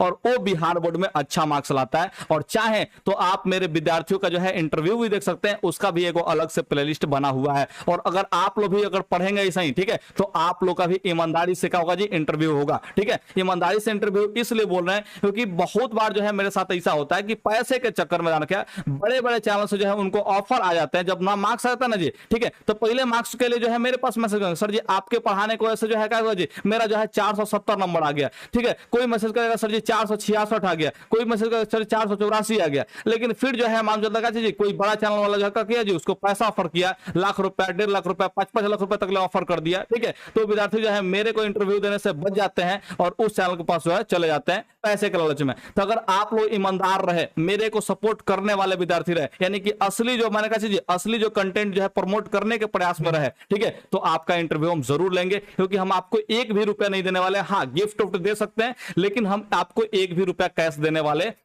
नहीं है, इस बात का ध्यान रखें। तो अगर आप ईमानदार रहे तो आपका भी इंटरव्यू लेंगे और बाकी बच्चों को बताएंगे कि देखो बाबू, हम भी जो है शानदार पढ़ाते हैं, बस एक बार सपोर्ट की जरूरत है, दूसरा कुछ की चीज की जरूरत नहीं है। यहां पे देखने का प्रयास करते हैं 12 नंबर सवाल को। एक प्रकाश की किरण एक समतल दर्पण पर लंबवत आपतित होती है। अब जैसे ही आप पे समतल दर्पण पर लंबवत आपतित होती है, तो जैसे ही आपके दिमाग में जो चित्र आता है, ध्यान रखिए, वो ऐसा कुछ चित्र आता है कि एक समतल दर्पण होगा। ठीक है, और इसमें ध्यान रखिए प्रकाश किरण, ध्यान रखिए यहाँ पे जो है समतल दर्पण का लंबवत यहाँ पे आपतित हो रही है। ठीक है, और आपसे यहाँ पे पूछ रहा है परावर्तन कोण का मान। अगर आपको जो यहाँ पे परावर्तन कोण का जो है मान अगर आपको पता चल गया, तो आप नीचे ईमानदारी से कमेंट कीजिए, आपको जो है 1 रुपए का इनाम जरूर देंगे। अब इस 1 रुपए का कीमत तुम क्या समझो रमेश बाबू इस 1 रुपया का कीमत तुम क्या समझो रमेश बाबू, आपको जो है हम क्या बता रहे हैं जी, सुनिए ध्यान से, मेरे जेब से 1 रुपया भी निकलवाना जी आपके लिए क्या है जी, थोड़ा सा कठिनाई वाली बात होगी। तो इस सवाल का अगर आंसर आप लोग कमेंट कर रहे हैं तो बहुत अच्छी बात है, आपको 1 रुपया जरूर देंगे। मेरा मोबाइल नंबर आपके पास है, व्हाट्सअप कीजिए और जरूर बताने का प्रयास कीजिए, लेकिन ईमानदारी बरतिएगा। सबसे ज्यादा चीज है ईमानदार का आपका होना, आपका जो है ईमानदार होना। ठीक है, क्योंकि 1 रुपया जितना ऐसे आसान बात तो नहीं है, बिल्कुल भी नहीं है। अब आप लोग यहाँ पे सोच रहे होंगे सर जी अगर यहाँ पे समतल दर्पण पर लंबवत आपतित हुआ है, सिंपल समझने का प्रयास कीजिए, अगर लंबवत यहाँ पे आपतित हुआ है तो दर्पण का 90 डिग्री कोण बना है, यानी कि परावर्तन कोण भी कितना होगा जी, देखिए आपतन कोण के बराबर ही तो परावर्तन कोण होता है। ठीक है, जितना आपतन कोण होगा उतना ही होगा जी परावर्तन कोण होगा। तो अगर आपतन कोण आपको यहाँ पे 90 डिग्री दिख रहा है तो परावर्तन कोण कितना होगा जी, 90 डिग्री हुआ। वाह बेटा वाह, जब आपने लॉजिक लगाया। यहाँ पे 90 डिग्री का है जी, बिल्कुल ही का है जी गलत आंसर है, यहाँ पे 90 डिग्री आपका नहीं आंसर होगा। तो क्या आंसर होगा जी, यहां पे होगा 0 डिग्री। अब क्यों होगा जरा सा समझने का प्रयास कीजिए, क्योंकि आप तो अपना समझा दिए कि सर जी यहाँ पे 90 डिग्री कोण बन रहा है, इसलिए यहाँ पे 90 डिग्री हम मार रहे थे, लेकिन नहीं बबुआ, आपतन कोण और परावर्तन कोण एक्चुअल में कहते किसको है, तो आपतन कोण कहते हैं आपतित किरण और अभिलंब के बीच के कोण को। जरा सा सोचने का प्रयास कीजिए कि अगर यहां से क्या करते जी, हम लोग जो है यहां से आपतित किरण कराते और जरा सोचिए है जो है 90 डिग्री के साथ बना तो चाहिए ये अभिलंब होता, तो यहाँ पे आपका जो है आपतन कोण होता है ये वाला। ठीक है, अब यहाँ पे तो कह रहा है कि आप जो है इस एंगल पे मत भेजिए, इसको क्या कीजिए जी, अभिलंब के एंगल पर ही भेजिए, यानी कि इसको जो है इधर लेकर आइए। तो जब देखिए भाई आपतित किरण को ध्यान रखिए अभिलंब पर ही ला देंगे, तो यहाँ पे जो आपतन कोण का मान होगा वो एक्चुअल में क्या होगा, तो आप लोग सर जी यहाँ पे 0 डिग्री होगा। कितना होगा जी, 0 डिग्री होगा। एक क्या हम लिख दीजिए थीटा डिग्री, ध्यान रखिए यहाँ पे जो है ध्यान रखिएगा 0 डिग्री होगा। क्यों 0 डिग्री होगा जी, क्योंकि यहाँ पे अभिलंब, ध्यान रखिए अभिलंब और आपतित कोण दोनों का दोनों एक ही जगह आ गया, ध्यान रखिए। तो अभिलंब और आपतित कोण के बीच में कोई कोण ही नहीं बनेगा, यानी कि जो है 0 डिग्री कोण बनेगा। और जब आपतन कोण 0 डिग्री, तो यहाँ पे परावर्तन कोण भी क्या होगा जी, 0 डिग्री का ही होगा, क्योंकि जब इसी माने कि देखिए अभिलंब पर ही प्रकाश किरण आएगा तो अभिलंब पर ही क्या होगा जी, वापस चला जाएगा, क्योंकि यहाँ पे जो है कोई परावर्तन जब होगा तो कोई भी यहाँ पे जो है पाथ में चेंजिंग नहीं होगा। इस बात को ध्यान रखिए, पाथ का जो है मैंने दिशा जो है बदल जाएगा, ठीक है, लेकिन यहाँ पे जो है आपका क्या चीज कोण कोई भी यहाँ पे नहीं बनेगा, 0 डिग्री का 0 डिग्री ही यहाँ पे रह जाएगा, यानी कि आपतन कोण और परावर्तन कोण का होगा जी यहाँ पे 0 डिग्री ही होगा। उम्मीद करते हैं कि आप इस बात को समझे होंगे।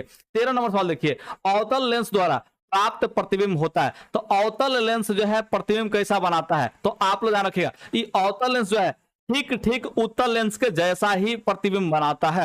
अवतल लेंस अवतल लेंस जो है उत्तल दर्पण के जैसा प्रतिबिंब बनाता है। अब उत्तल दर्पण में खासियत आपको क्या बताया था जी कि प्रतिबिंब हमेशा इसमें छोटा होगा, ठीक है, वस्तु के बराबर प्रतिबिंब होगा, भले वस्तु से माने कि वस्तु कर रहे हैं, क्या हम बोल रहे हैं जी, देखिए अवतल लेंस में यहाँ पे जो है प्रतिबिंब क्या होगा जी, ध्यान रखिए, तो यहाँ पे जो है वस्तु से छोटा प्रतिबिंब बनेगा, सीधा बनेगा और आभासी प्रतिबिंब बनेगा। और यही कंडीशन जो है क्या बताए थे जी, वहां पे उत्तल दर्पण में भी बताए थे कि वहां पे भी वस्तु जो है वस्तु से छोटा प्रतिबिंब बनता है, सीधा बनता है, आभासी बनता है, ठीक है ना। तो दोनों का प्रतिबिंब का क्वालिटी आप लोग जो है याद रखिएगा, उत्तल दर्पण हो या फिर अवतल लेंस हो। यहाँ पे लिख देते हैं उत्तल दर्पण के प्रतिबिंब क्वालिटी और अवतल लेंस के प्रतिबिंब क्वालिटी, दोनों का दोनों क्वालिटी का होता है, सेम होता है, दोनों का दोनों का प्रॉपर्टी का होता है, यहाँ पे सेम होता है, इस बात को आप लोग ध्यान रखिएगा, ठीक है।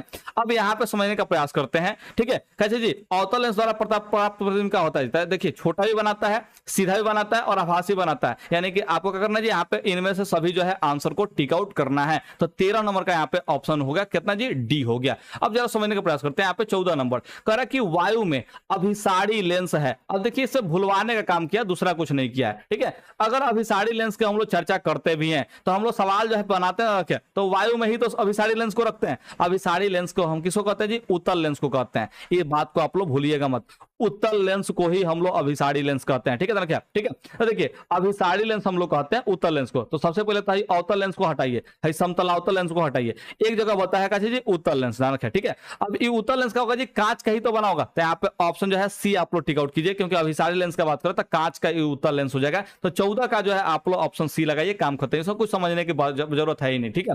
15वां सवाल देखिए, मानव नेत्र में किस प्रकार का लेंस पाया था। अब देखिए मानव नेत्र का बात किया ना जी, और आपने मेरे से जो है मानव नेत्र नहीं पढ़ा, जो कि हम लोग जो है कैसे जी 2 घंटा के आसपास जो है क्लास लिए थे, केवल नेत्र पे आपका जो है आंख के बारे में जो है एक एक चीज हमने जो है धागा खोल के बताया था कि आंसू कैसे निकलते हैं, ठीक है, दृष्टि दोष कैसे कैसे होता है, उसमें अबिंदुकता हो या फिर जो है कैसे जी बेलनाकार लेंस हो, हर चीज के बारे में पूरा का पूरा डिटेल में चर्चा किए थे। नेत्रदान कैसे कहते हैं, इस सब चीज की चर्चा किए थे। तो अगर जो है मानव नेत्र वाला क्लास आप लोग देखे होंगे तो उसमें हमने बताया था कि मानव नेत्र कैसा होता है जी, उसमें जो लेंस होता है वो उत्तल लेंस होता है, ठीक है। तो जो भी विद्यार्थी नहीं देखा है यार, फटाफट जाओ और फिजिक्स का जो है वन शॉट देखना शुरू कर दो मेरे चैनल से, क्योंकि बहुत ही ज्यादा डिटेल में हर चीज को बताया जा रहा है। और अगर आप वहां पे नहीं पढ़ाई करते हैं तो फिर क्या ही पढ़ रहे हैं जी। देखिए यहाँ पे 16 नंबर सवाल को देखिए, प्रकाश की किरण को मोड़ने की क्षमता को कहते हैं, जान क्या, तो प्रकाश की किरण को जो मोड़ता है ना, जान क्या, उसे हम लोग जो है लेंस की क्षमता कहते हैं, ठीक है, जान क्या।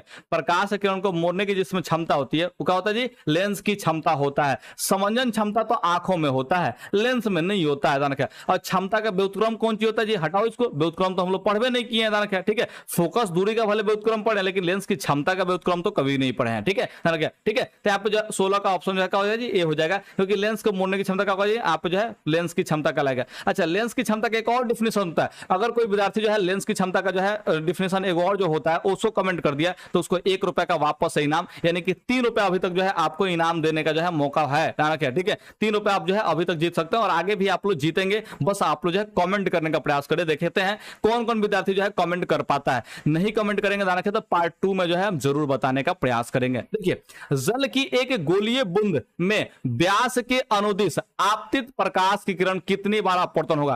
अगर व्यास के अनुदिश आपतित तो हो रहा है, ठीक है, तो यहाँ पे एक बार ही यहाँ पे आपतित होगा जी, यहाँ पे अपवर्तन होगा। अगर व्यास के अलावा दूसरा कहीं जगह से जो है अपवर्तित होती, ठीक है ना, क्या तो यहाँ पे क्या होती जी, यहाँ पे जो है 2 बार भी उसका अपवर्तन हो सकता था। तो 17 का यहाँ पे जो है ऑप्शन डी मारिए, क्योंकि व्यास के अनुदिश कह रहा है तो यहाँ पे फिक्स होता है, एक बार ही क्या होगा जी, यहाँ पे अपवर्तन होगा। तो 17 का यहाँ पे जो है ऑप्शन आप लोग डी टिक आउट कर लीजिएगा। 18 में देखिए, लेंस के मुख्य फोकस की संख्या होती है। अगर बात करता है लेंस का, ठीक है, तो लेंस में मुख्य फोकस कितना होता है जी, 2 होता है। लेंस में जो है फोकस दूरी कितना होता है, तो 2 होता है। लेंस में जो है वक्रता त्रिज्या कितना होता है जी, जान है तो 2 होता है। लेंस में जो है वक्रता केंद्र कितना होता है, 2 होता है। तो आपसे हम पूछना चाहता है कि लेंस में प्रधान अक्ष कौन होता है, जरा सा कमेंट कीजिए और 1 रुपया आप लोग जो है जीतने का प्रयास करें। आप लोग जो है 1 रुपया जीतने का प्रयास करें, जरा सा कमेंट करके बताएं कि लेंस में प्रधान अक्ष कौन होता है। ज्यादा ज्यादा जानकारी के लिए आपको वन शॉट जो है वीडियो देखना पड़ेगा। जरा सा बताने का प्रयास करें और 1 रुपया जीतने का प्रयास करें। देखिए,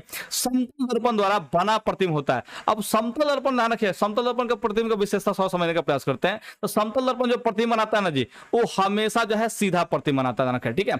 और सीधा के साथ साथ जो है वस्तु के बराबर प्रतिबिंब बनाता है। जितना बार का वस्तु होगा उतना ही बार का जो है प्रतिबिंब बनेगा। जितना दूरी पर वस्तु होगा समतल दर्पण से उतना ही दूरी पर का होगा जी प्रतिबिंब भी बनेगा। ध्यान रखिए, तो सीधा होगा, बराबर होगा और साथ में रखिए हमेशा आभासी प्रतिबिंब होगा, यानी कि जो है काल्पनिक प्रतिबिंब होगा। इस बात को ध्यान रखिए, ठीक है। तो समतल दर्पण हमेशा जो है काल्पनिक प्रतिबिंब बनाता है, वास्तविक प्रतिबिंब तो बिल्कुल भी नहीं बनाता है। 19 का जो है आपका बी आंसर जो है बिल्कुल सही आंसर है। यहां पे चलने का प्रयास करते हैं 20 नंबर सवाल में। देखिए, सरल सूक्ष्मदर्शी में जो है किसका उपयोग होता है। अब देखिए, सूक्ष्मदर्शी का काम क्या होता है जी, तो बहुत ही छोटा सा चीज है जिसको बहुत ही बड़ा करके दिखाना है, ठीक है। तो ये जो है सूक्ष्मदर्शी का काम होता है। अब देखिए, ये जूम करके दिखाने वाला काम जो है कौन करता है, यानी कि कौन ऐसा दर्पण है। देखिए ध्यान से, पहले यहाँ पे सूक्ष्मदर्शी का बात कर रहे हैं, इसमें जो है दर्पण का उपयोग नहीं करते हैं। क्या दर्पण का उपयोग हम लोग नहीं करते हैं, ठीक है।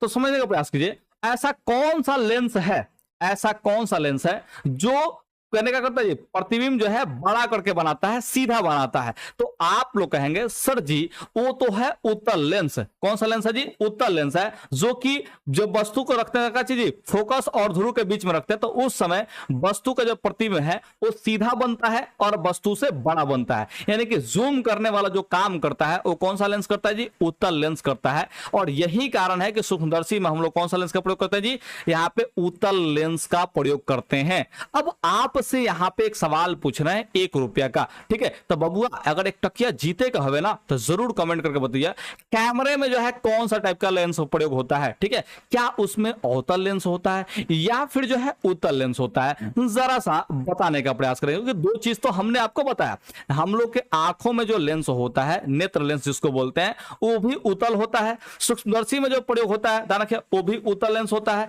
लेकिन कैमरा में जो प्रयोग होता है वो कौन सा लेंस होता है, ये आपको कमेंट करना है। ये हम अभी तो बताने वाले नहीं हैं, ठीक है ध्यान रखिए। लेकिन अगर आप इस वीडियो को लास्ट तक देखते हैं, ठीक है, लास्ट तक देखते हैं, तो आपको इसका आंसर जो है पता चल जाएगा, ठीक है। इसका आंसर जो है पता चल जाएगा, आपको जो है बता देंगे। अब देखने का प्रयास करते हैं 21 नंबर सवाल। कह रहा कि अवतल दर्पण में आवर्धित काल्पनिक प्रतिबिंब बनाने के लिए वस्तु को कहां रखा जाना चाहिए। तो देखिए, अवतल दर्पण है और इसमें आवर्धित काल्पनिक प्रतिबिंब बनाना है। काल्पनिक काल्पनिक काल्पनिक काल्पनिक वाला एक कंडीशन होता है, क्या चीज, फोकस और ध्रुव के बीच में। अवतल दर्पण में काल्पनिक प्रतिबिंब बनाने के लिए हम लोग कहां रखते हैं वस्तु को, फोकस और ध्रुव के बीच में रखते हैं। और यहीं पर जो है काल्पनिक प्रतिबिंब बनता है और आवर्धित यानी कि वस्तु से बड़ा प्रतिबिंब बनता है, ठीक है। तो कहां रखेंगे जी, फोकस और ध्रुव के बीच में रखेंगे, यानी कि ऑप्शन यहां पे बिल्कुल ए सही आंसर हो जाएगा।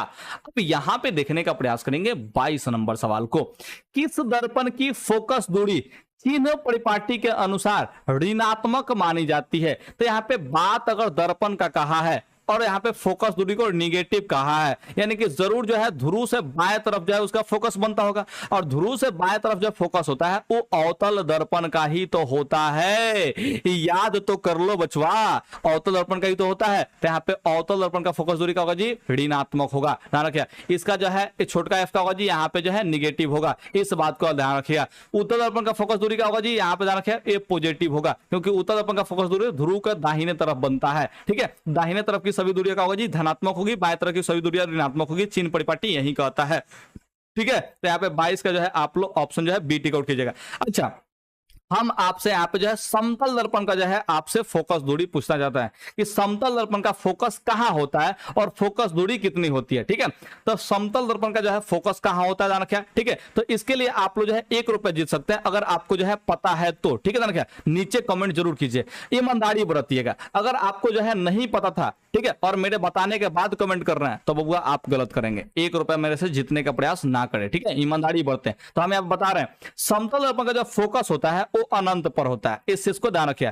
समतल दर्पण का फोकस कहां होता है जी, अनंत पर होता है, ध्यान रखिए। और फोकस दूरी भी अनंत होती है, ठीक है। तो समतल दर्पण की फोकस कहां होती है जी, यहाँ पे अनंत पर होती है, और फोकस दूरी भी कहां होती है जी, अनंत पर होता है। अगर ये बात पहले से पता है तो आ जाओ बबुआ, मेरा मोबाइल नंबर तो आपको बता ही दिए, ठीक है। उस नंबर पर क्या करो जी, बताओ, ठीक है, और क्या करो जी यहाँ पे जो है ले लो 1 रुपया, क्या दिक्कत है। देखते हैं 23 नंबर सवाल को। निम्नलिखित में से किस लेंस को अपसारी लेंस कहते हैं? अब आपको हमने समझाया था जान क्या कि उत्तल लेंस को हम लोग अभिसारी लेंस कहते हैं। कौन सा लेंस कहते हैं जी? अभिसारी लेंस कहते हैं, जान क्या, ठीक है, अभिसारी लेंस कहते हैं। तो यहाँ पे जाहिर सी बात है कि अपसारी लेंस कौन सा होगा जी? अवतल लेंस होगा। तो यहाँ पे ऑप्शन जो है हम लोग कितना टिक आउट करेंगे जी? ऑप्शन यहाँ पे ए हम लोग टिक आउट कर लेंगे। क्या आप लोग इस बात को समझ गए? आप लोग कहेंगे जी सर बिल्कुल हम लोग जो है समझ चुके हैं, ठीक है। अब यहाँ पे 24 नंबर सवाल को यहाँ पे समझने का प्रयास कीजिएगा। एक अभिसारी किरण पुंज समतल दर्पण पर आपतित होती है और परावर्तित किरण पुंज यहाँ पे जो है पूछ रहा है, ठीक है। तो यहाँ पे अभिसारी किरण पुंज है। कौन सा किरण पुंज है जी? अभिसारी किरण पुंज है। जरा सा समझने का प्रयास कीजिए, ठीक है। जब पहली बार सवाल इसको पढ़ेंगे ना क्या, तो देखिए 2023 का सवाल है और 2023 में हो चाहे 2024 में सवाल हो, जाना क्या बड़ा कंफ्यूजिंग सवाल पूछा है बउआ। यानी कि अब जो क्वेश्चन पूछने का जो तरीका है ना बदल चुका है बिहार बोर्ड का, ठीक है। पता नहीं कौन सा ही जो है क्वेश्चन सेट करने वाला व्यक्ति आया है कि ऐसा क्वेश्चन पूछना नहीं कि विद्यार्थी के कान में से जो है खून तो नहीं निकलेगा लेकिन नाक में से जरूर खून निकल जाएगा, ठीक है। आंख से देखता है लेकिन नाक से खून निकलेगा। तो इस सब सवाल जो है ना बहुत ही शानदार सा सवाल है। अब इस सवाल को अगर नहीं समझोगे ना तो कंफ्यूजन में रहोगे। जब समझने का प्रयास करो, अगर जो है कोई दर्पण यहाँ पे है, ठीक है, पहली बार जब इस सवाल को पढ़ेंगे और कहेंगे आप अभिसारी किरण पुंज अगर आ रहा है तो आप कुछ ऐसा अज्यूम करेंगे, ठीक है। आप कुछ ऐसा जो है अज्यूम करेंगे कि अभिसारी प्रकाश पुंज है एक बिंदु पर क्या होती है जी? मिलती है। ये बात आपको पता है, ठीक है। अब यहां से होगा जी कि अब यहाँ पे जो है जी अभिसारी किरण पुंज यहाँ पे अगर आएगी, ठीक है, तो ई जो है आपका परिवर्तन होने के बाद जो है हाई वाला जो किरण दानक है, ई वाला जो किरण है इधर जाएगा, ठीक है। हाई वाला जो किरण है क्या होगा जी? इधर जाएगा दानक है। और ई वाला जो किरण है क्या चीज? इधर जाएगा। तो इस तरह से क्या चीज हाई वाला जो किरण है ये भी जो है इधर जाएगा, ठीक है।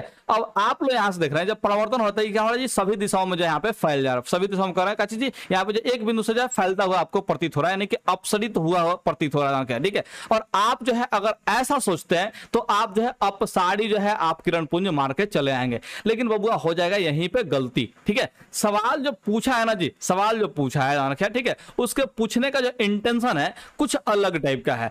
उसके पूछने का मतलब बस यही है कि अपसारी अभिसारी जो है किरण पुंज तो आता है लेकिन एक बिंदु पर यहाँ पे कहीं पे मिलता नहीं है, इस बात को यहाँ पे मेंशन नहीं किया। तो आपको यहाँ पे अज्यूम करना है कुछ ऐसा कि इधर से जो है प्रकाश किरण एगो आ रहा है, ठीक है, फिर एगो इधर से जो है प्रकाश किरण पुंज जो है आ रहा है, ठीक है ना क्या। और ऐसा जूम करते हैं कि आगे जाके क्या होगा जी? ये मिलेगा, ठीक है ना क्या। यानी कि ये जो है अभिसारी किरण पुंज है क्योंकि आगे जाके एक बिंदु पर मिलने वाला है।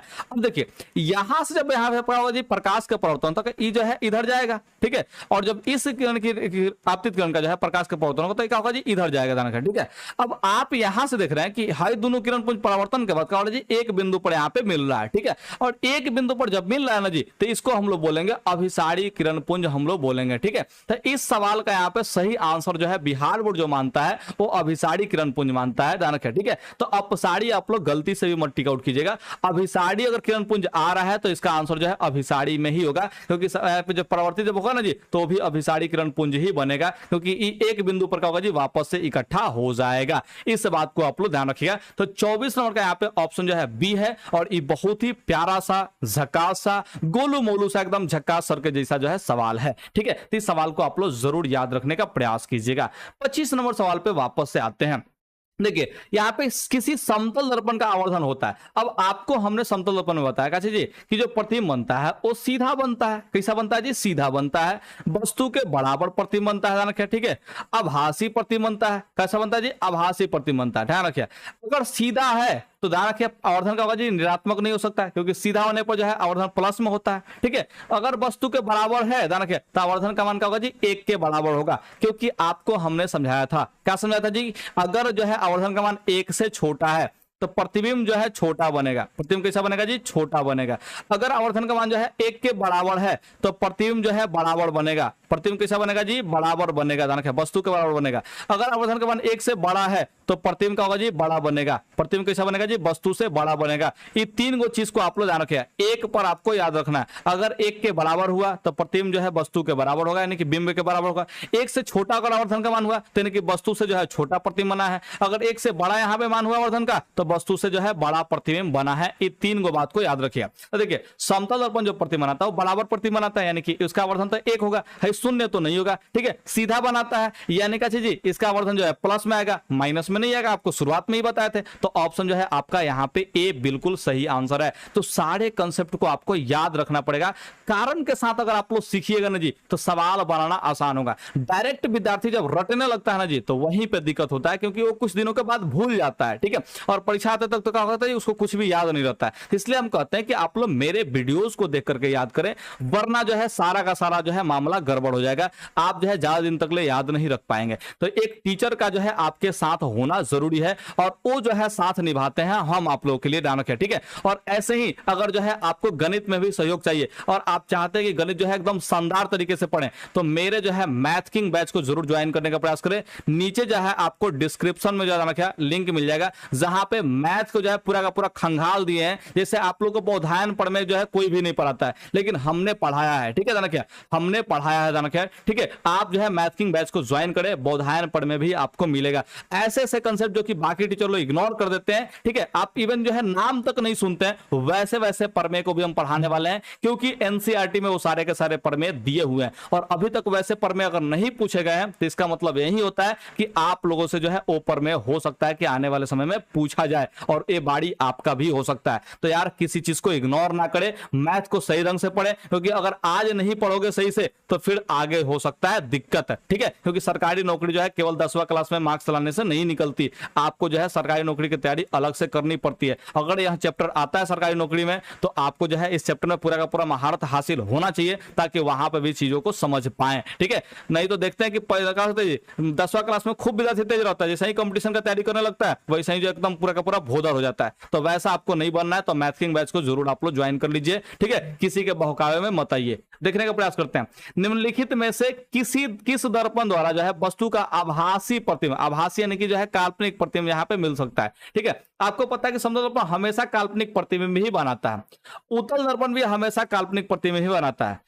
दर्पण भी एक कंडीशन ना रखे, जहां पे जो है ध्रुव और फोकस के बीच में जब वस्तु रखते हैं तो वहां पे काल्पनिक प्रतिबिंब बनता है, यानी कि तीनों ही दर्पण से जो है काल्पनिक प्रतिबिंब जो है प्राप्त हो सकता है, ध्यान रखें। ठीक है, तो यहाँ पे क्या चीज तीनों ही दर्पण को मानेंगे टिक आउट, यानी कि जो है इनमें से सभी हो जाएंगे। ठीक है, अब इस चीज को आप लोग ध्यान रखिएगा। अच्छा, 27 नंबर जो सवाल है, ये सवाल वैसे जो है पूछना चाहता है दूसरा चैप्टर में, लेकिन चलो पूछ दिया पहला चैप्टर में ही तो पढ़ ही लेते हैं, क्या दिक्कत है। देखिए, आकाश का नीला रंग होना किस परिघटना का परिणाम है। तो आकाश जो है नीला रंग का इसलिए दिखता है क्योंकि जो है प्रकाश का प्रकीर्णन जो है, नीले रंग का प्रकाश का प्रकीर्णन जो है आंखों को ज्यादा दिखाई देते हैं आसमान में, ध्यान रखिए। ठीक है, तो इसके कारण से होते हैं। अब इसका जो है पूरा का पूरा मैंने क्या चीज डिटेल डिस्कशन जो है आपको सब्जेक्टिव वाले क्लास में मिल जाएंगे, तो कृपया करके प्लेलिस्ट से जाकर के फिजिक्स के 1 शॉट वाले क्लास जो है देखना शुरू कर दें, कि जहां पे जो है डिटेल में सारी चीजों को बताए हैं। ठीक है, तो सारे के सारे क्लास आपके लिए इंपॉर्टेंट होंगे, जा करके पढ़ाई करें, प्लेलिस्ट को इग्नोर ना करें, प्लेलिस्ट को, इस बात का ध्यान रखिए। 28 में देखिए, विरल माध्यम से सघन माध्यम में जाती हुई किरण का होती है जी मुड़ जाती है। तो देखिए, विरल माध्यम से सघन माध्यम में जा रहा है। ठीक है, तो ये क्या होगा जी अभिलंब की ओर मुड़ेगा। विरल से अगर सघन में जाए, विरल से सघन में जाए तो अभिलंब की ओर मुड़ेगा। और इसको बड़ा ही अच्छे तरीके से जो है एक पत्थर वाले एग्जांपल समझाया था आपको, कैसे जी 1 शॉट वीडियो में। अगर आप लोग को चीजें याद हो है, यानी कि याद अगर है तो आप लोग क्या करेंगे जी, नहीं देखेंगे, लेकिन अगर याद नहीं है ना जी तो जाकर के 1 शॉट जरूर देखिएगा, बहुत ही अच्छे तरीके से बताएं, जहां से आप जो है इस कंसेप्ट को भूल ही नहीं सकते कि जब विरल से जो है सघन में जाएगा ना जी तो अभिलंब की ओर मुड़ेगा। सुतलिए रात में कोई आपसे पूछेगा तो आप जो है बता दीजिएगा। ठीक है, ऐसे कंसेप्ट के साथ वहां पे बताए हुए थे, इस बात को ध्यान रखिए। तो विरल माध्यम से अगर सघन माध्यम जाता है तो अभिलंब की ओर मुड़ेगा। अगर जो है अभिलंब से दूर जाता है, इसका मतलब प्रकाश से किरण का होगा जी सघन से विरल में जा रहा है, ध्यान रखिए। सघन से अगर विरल में जाए, ध्यान रखिए, सघन से अगर विरल में जाए तो वैसे स्थिति में जो है अभिलंब से दूर किरण भागेगा। और इस सवाल को देखिए 2023 में पूछा, 2024 में भी सवाल पूछा है, यानी कि ये इंपॉर्टेंट सवालों में से एक सवाल है। तो कृपया करके आप जो है इसे इग्नोर न करें, इसको जो है माने कि आराम से जो है बनाने का प्रयास करें। 28 के बाद यहाँ पे चलते हैं 29 नंबर सवाल पे। ठीक है, 28 नंबर तो हो गया ना अभिलंब की ओर। अब देखिए 29वां सवाल देखिए, निम्नलिखित में से किस लेंस की फोकस दूरी धनात्मक हुई है। अब देखिए लेंस का फोकस दूरी धनात्मक के बारे में बात कर रहा है। ठीक है, तो आपको बताना चाहते हैं कि उत्तल लेंस का जो फोकस होता है दाहिने तरफ होता है, यानी कि जो है इसका फोकस दूरी का होगा जी पॉजिटिव होगा। ठीक है, वहीं अवतल लेंस का जो फोकस होता है वो बाएं तरफ होता है, तो ये जो है निगेटिव होगा। देखिए हाई जो है उत्तल लेंस है, और इस उत्तल लेंस का ध्यान रखिए, प्रधानक से समांतर जब प्रकाश किरण लाते हैं तो ये प्रधानक उसको जो है क्या चीज लेंस के दूसरे तरफ काटता है, यानी कि यहाँ पे जो है इसका फोकस होता है, यानी कि फोकस दूरी ध्यान होगा जी, यहाँ पे जो है प्रकाशीय केंद्र और फोकस के बीच की दूरी को हम लोग फोकस दूरी बोलते हैं, जिसको फोकसांतर भी हम लोग बोलते हैं। ठीक है, तो ये दाहिने तरफ हुआ, प्रकाशीय केंद्र से दाहिने तरफ हुआ, तो इसका जो है फोकस दूरी का होगा जी धनात्मक होगा। वही अवतल लेंस का अगर बात करते हैं, ठीक है, तो अवतल लेंस का फोकस दूरी का होता है जी, तो देखिए ये प्रकाश के किरणों को फैलाता है। ठीक है, प्रकाश के किरणों को एक जगह इकट्ठा करते हैं, इसलिए अभिसारी लेंस भी कहते हैं। प्रकाश के किरणों का करता है जी फैलाता है, लेकिन ऐसा लगता है जी कि ई किसी एक बिंदु से आ रहा है। ठीक है, तो इसका फोकस का होता है जी यहाँ पे जो है बाएं तरफ होता है, यानी कि फोकस दूरी जो है इसका ऋणात्मक होगा। ठीक है, तो अवतल लेंस की फोकस दूरी यहाँ पे ऋणात्मक होती है, उत्तल लेंस की फोकस दूरी धनात्मक होती है। अच्छा देखिए, उत्तल लेंस का जो फोकस होता है, उत्तल लेंस का फोकस वो वास्तविक होता है। उत्तल लेंस का फोकस कैसा होता है जी, वास्तविक होता है। वही अवतल लेंस का फोकस कैसा होता है जी, आभासी होता है, यानी कि काल्पनिक होता है। ठीक है, हम लोग ऐसा अज्यूम करते हैं कि यहां से जो है प्रकाश का किरण निकल रहा है, जबकि प्रकाश के किरणों को पूरा का पूरा फैला देता है। ठीक है, तो इस चीज को आप लोग ध्यान रखेंगे।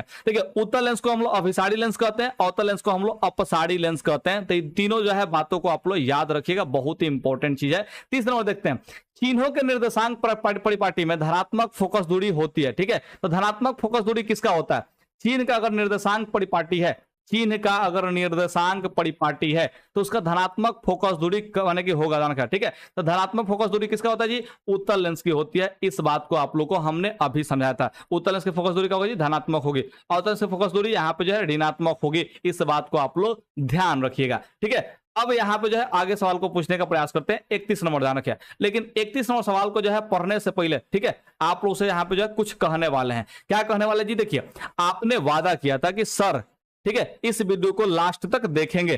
ठीक है, तो आप जो है अब यहां से कमेंट करके फिर आप ही बताइए, जो वहां पे आपने कमेंट किया था, वादा किया था, वही व्यक्ति जो है आप लोग कमेंट करके बताइए। ठीक है, कि सर हम वीडियो को कैसे जी अभी तक देख रहे हैं, ऐसे लिखिए, सर वीडियो को अभी तक देख रहे हैं, वीडियो को अभी तक देख रहे हैं। अगर आप जो है ऐसा कमेंट करेंगे तो मुझे पता चलेगा कि आपने जो है वादा किया था। क्या, ठीक है, अच्छा देख रहे हैं, देख रहे हैं, आपने जो वादा किया था, ध्यान रखिए। ठीक है, वो वादा पे जो है आप उतरे हैं, नहीं तो बहुत सारा विद्यार्थी जो है भाग गया रहता है। ठीक है, तो आप इस चीज को कमेंट कीजिए, तब तक हम थोड़ा सा पानी पिएंगे, और पानी पीने के बाद जो है 31 नंबर से लेकर के जो है 60 नंबर तक के सवाल को बताने वाले हैं। तो जाना कहीं नहीं है, हम बस पानी पी रहे हैं, पानी पी के फिर से पढ़ाएंगे।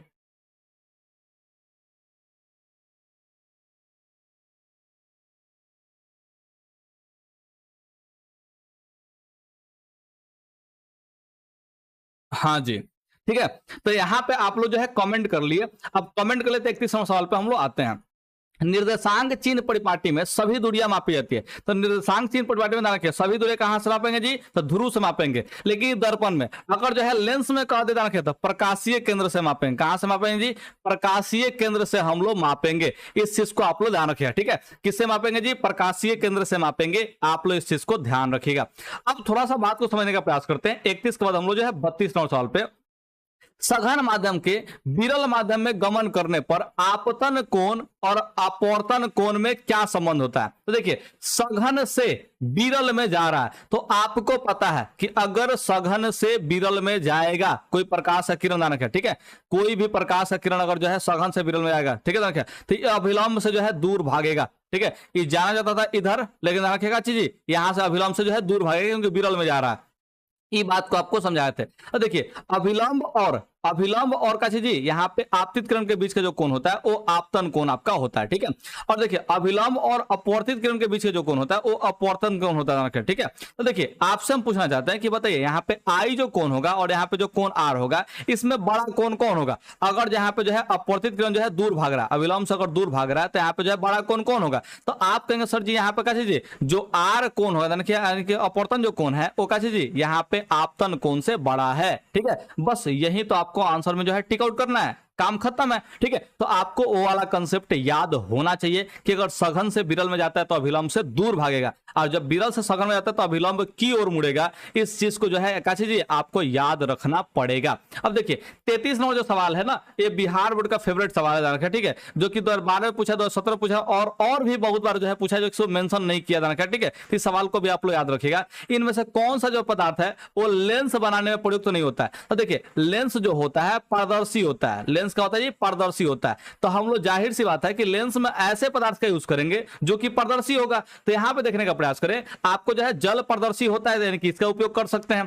कांच का जो है पारदर्शी होता है, इसका भी उपयोग कर सकते हैं। प्लास्टिक भी पारदर्शी देखने को मिलता है, तो इसका भी उपयोग कर सकते हैं। लेकिन मिट्टी जो है पारदर्शी नहीं होता है, यानी कि इसका उपयोग हम लोग नहीं कर सकते हैं। ठीक है, तो लेंस बनाने में मिट्टी का प्रयोग नहीं होगा। तो पारदर्शी और अपारदर्शी के माध्यम से आप लोग याद रखें। हो सकता है कि ऑप्शन चेंज कर दे और आप जो है वहां पे तरेंगन गिरने लगे, क्योंकि आपने तो मिट्टी याद करके गया था। ठीक है, अब वहां पे ऑप्शन बदल दिया। ठीक है, अपारदर्शी पदार्थ के रूप में जो दूसरा कोई पदार्थ ला दिया, अब वहां पे तो तरेंगन गिरने लगेंगे। तो ऐसा नहीं करना, अपारदर्शी के रूप में, अपारदर्शी के रूप में याद रखना है कि पारदर्शी पदार्थ का उपयोग कर सकते हैं और अपारदर्शी पदार्थ का उपयोग हम लोग नहीं कर सकते हैं। अब देखिए 34वां सवाल को देखिए, एक उत्तल लेंस यहाँ पे बोल रहा है, तो उत्तल लेंस ध्यान रखिए। ठीक है, इसका फोकस क्या होता है जी, फोकस ध्यान रखिए। तो आपको हमने बताया कि पॉजिटिव होता है, क्योंकि इसका फोकस जो है दाहिने तरफ होता है। ठीक है, तो ये निगेटिव वाला यहाँ पे आंसर छाटिए, क्योंकि फोकस के बारे में आप बात करें, लेंस की फोकस दूरी है। ठीक है, तो फोकस दूरी यहाँ पे निगेटिव में तो होगा ही नहीं, इसको छाटिए, क्योंकि उत्तल लेंस का फोकस दूरी हमेशा पॉजिटिव होगा, ये बात पता है।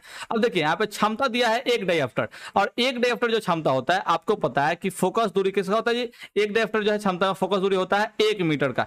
अगर 1 मीटर जो है किसी लेंस की माने कि फोकस दूरी है, तो उसका क्षमता क्या होगा जी, 1 डायऑप्टर होगा। ये बात आपको हमने पढ़ाया था डिफिनेशन के माध्यम से। तो यहाँ पे फोकस कितना आएगा जी, 1 मीटर का आएगा, और 1 मीटर में आपका होता है 100 सेंटीमीटर, यानी कि प्लस में आपका जो है 100 सेंटीमीटर होने वाला है। ऑप्शन जो है सी आपको टिक आउट करना है, काम खत्म। अब देखिए 35 नंबर सवाल को यहां पे देखने का प्रयास कीजिए। किसी बिंब का वास्तविक और समान साइज का प्रतिबिंब प्राप्त करने के लिए बिंब को उत्तल लेंस के सामने कहां रखा जाना चाहिए। तो आपको हमने ट्रिक के माध्यम से बताया था कि अगर जो है आप फोकस के दुगुने दूरी पर रखते हैं, ठीक है, तो इसका प्रतिबिंब जो है फोकस के दुगुने दूरी पर ही बनेगा, उल्टा प्रतिबिंब बनेगा, और साथ में कची जी आपका जो है वस्तु के बराबर प्रतिबिंब बनेगा, वास्तविक प्रतिबिंब बनेगा। इस सब विशेषता को आपको हमने समझाया था। ठीक है, तो इसका आंसर क्या होगा जी, यहाँ पे ऑप्शन जो है बी होगा। इसको जो है देखिए उत्तल लेंस से यहाँ पे है, ध्यान रखिए उत्तल लेंस में ध्यान रखिए, यहाँ पे प्रकाशीय केंद्र होता है, हाई वाला जो है यहाँ पे फोकस हो जाएगा, और यहाँ पे जो कची जी फोकस का दुगुना दूरी यहाँ पे हो जाएगा, और यहाँ पे अनंत होगा। तो हमने बताया था कि 6 कंडीशन होता है। पहला कंडीशन आपका यहाँ पे होता है, दूसरा कंडीशन यहाँ पे, तीसरा कंडीशन यहाँ पे, चौथा कंडीशन यहाँ पे, पांचवा कंडीशन यहाँ पे, छठा कंडीशन यहाँ पे। ठीक है, तो इसमें जो चौथा कंडीशन है रखे 2f वाला जो कंडीशन रखे, जहां पे जो है वस्तु को हम फोकस के दुगुने दूरी पर रख रहे हैं। ठीक है, इस कंडीशन में जो प्रतिबिंब बनता है वो कहां बनता है जी, देखिए इधर भी एगो फोकस होता है, और इधर जो है फोकस दूरी का दुगुना दूरी होता है, और इधर भी एगो अनंत होता है। ठीक है, रखिए तो आप लोग समझने का प्रयास करेंगे। रखिए क्या चीज समझना है जी, कि यहाँ पे जो है इस कंडीशन का, यानी कि जो चौथा नंबर जो कंडीशन है रखिए, इसका प्रतिबिंब कहां बनता है जी, 2f पर ही बनता है, और इस कंडीशन में जो है वस्तु के बराबर ही प्रतिबिंब बनता है, उल्टा बनता है, और साथ से ध्यान रखें वास्तविक प्रतिबिंब बनता है। तो ये तीनों बातों को याद रखना है। क्या क्या याद रखना है जी, वस्तु के बराबर प्रतिबिंब, उल्टा प्रतिबिंब, वास्तविक प्रतिबिंब, तीन को बात आपको याद रखना है। ठीक है, और ये कहां बनेगा जी, फोकस दूरी के दुगुने दूरी पर अगर वस्तु को रखेंगे तब, और इसी पर बनेगा धन का। ठीक है, तो 35 का यहाँ पे जो है ऑप्शन बी हो जाएगा। 36 नंबर देखने का प्रयास करेंगे। किसी गोलीय दर्पण तथा किसी पतले गोलीय लेंस दोनों की फोकस दूरियां माइनस में है, धन का फोकस दूरी किसमें जी, माइनस में। अब देखने का प्रयास करें, अगर लेंस का बात करते हैं तो इसका लेंस में जो है फोकस माइनस में अगर है तो फोकस बाएं तरफ होगा।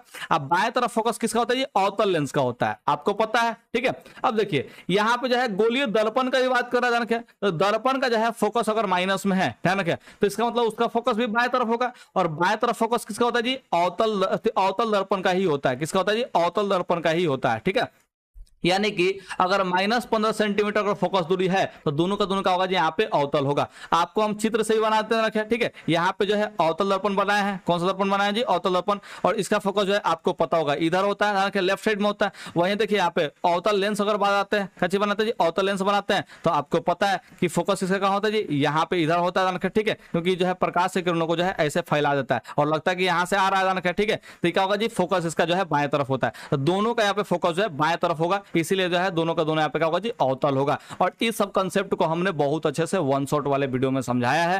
कृपया करके आप उस वीडियो को जरूर देखने का प्रयास करें। जब तक वो सारी चीजें याद नहीं होंगी तब तक जो है ये सब ऑब्जेक्टिव आपका जो है क्लियर होने वाला नहीं है। अब देखिए 37 और 38 नंबर जो सवाल है ना जी, उसको लपक लीजिए और मैंने कमेंट में आप लोग कीजिए, कैसे जी कीजिएगा जी, लपक लिए। आपको जो है कमेंट में लिखना है लपक लिए। अगर आप जो है इस चीज को कमेंट में लिखते हैं, इसका मतलब जो है आप 37 और 38 नंबर सवाल को देख रहे हैं। अगर नहीं लिखता है कोई व्यक्ति तो व्यूज तो गया है, लेकिन कोई विद्यार्थी जो इस क्वेश्चन को देखा नहीं है। लपक लिए मतलब क्या जी, ये क्वेश्चन जो है बहुत आसान है। प्रकाश के अपवर्तन को नियम है, 2 नियम है। प्रकाश के अपवर्तन को नियम है जी, तो यहाँ पे जो है 2 नियम है। देखिए सवाल कितना बार पूछा है, 12 में पूछा है, 15 में पूछा है, 15 में पूछा है, 20 में पूछा है, 21 में पूछा, 23 में पूछा, 24 में पूछा, लगातार पूछते आ रहा है। अब अगर इस सवाल को भी कोई विद्यार्थी जो है इग्नोर करता है ना जी, तो फिर क्या ही कहेंगे हम। ठीक है, इस सवाल को तो याद कर लो यार कि 2 नियम होता है। अगर कोई विद्यार्थी 1 रुपया जीतना चाहता है तो दोनों के दोनों नियमों को जो है आपको लिखना है कमेंट बॉक्स में। अपवर्तन का भी दोनों नियम लिखिए और परावर्तन का भी दोनों नियम लिखिए। अगर कोई विद्यार्थी जो है कमेंट करता है दोनों के दोनों नियम को, तो उसको 1 रुपया जो है हम अपने तरफ से देंगे। तो यानी कि अभी तक जो है 5-6 रुपया जो आपको जितवा दिए दाना क्या, और ऐसे ही जीतते रहना था। मेरे बाकी के वीडियो को भी देखते रहिए दाना क्या। ठीक है, अब यहाँ पे चलते हैं 39 नंबर। सरल सूक्ष्म से किसका उपयोग होता है? अरे यार बता चुके हैं, उत्तल लेंस। अब इसको दोबारा से बताना पड़ेगा क्या? नहीं बताना पड़ेगा, क्योंकि उत्तल लेंस क्या करता है, जूम करता है। दर्पण का तो उपयोग करेंगे ही नहीं, क्योंकि जो है इसके जो है दर्पण के पीछे जो है प्रतिबिंब बनता है। ठीक है, और लेकिन जो है दर्पण का जो है दर्पण जो है पारदर्शी नहीं होता है, यानी कि आर पर हम लोग नहीं देख सकते। ठीक है, इसे सूक्ष्मदर्शी के रूप में जो है दर्पण का प्रयोग हम लोग नहीं करते हैं, केवल लेंस का प्रयोग करते हैं। और लेंस में भी उत्तल लेंस का प्रयोग करते हैं, क्योंकि जो है जूम करता है, प्रतिबिंब का करता है जी, भड़का करके जो है दिखाता है। इसलिए जो है यहाँ पे 39 का ऑप्शन जो है आप लोग डी टिक आउट करेंगे। अब देखिए 40 नंबर सवाल देखिए, किसी माध्यम के अपवर्तनांक का मान क्या होता है? तो आपको पता है यार, साइन आई बटा साइन आर। इसी को तो हम लोग जो है म्यू बोले थे, और यही तो स्नेल का नियम था, भूल गए?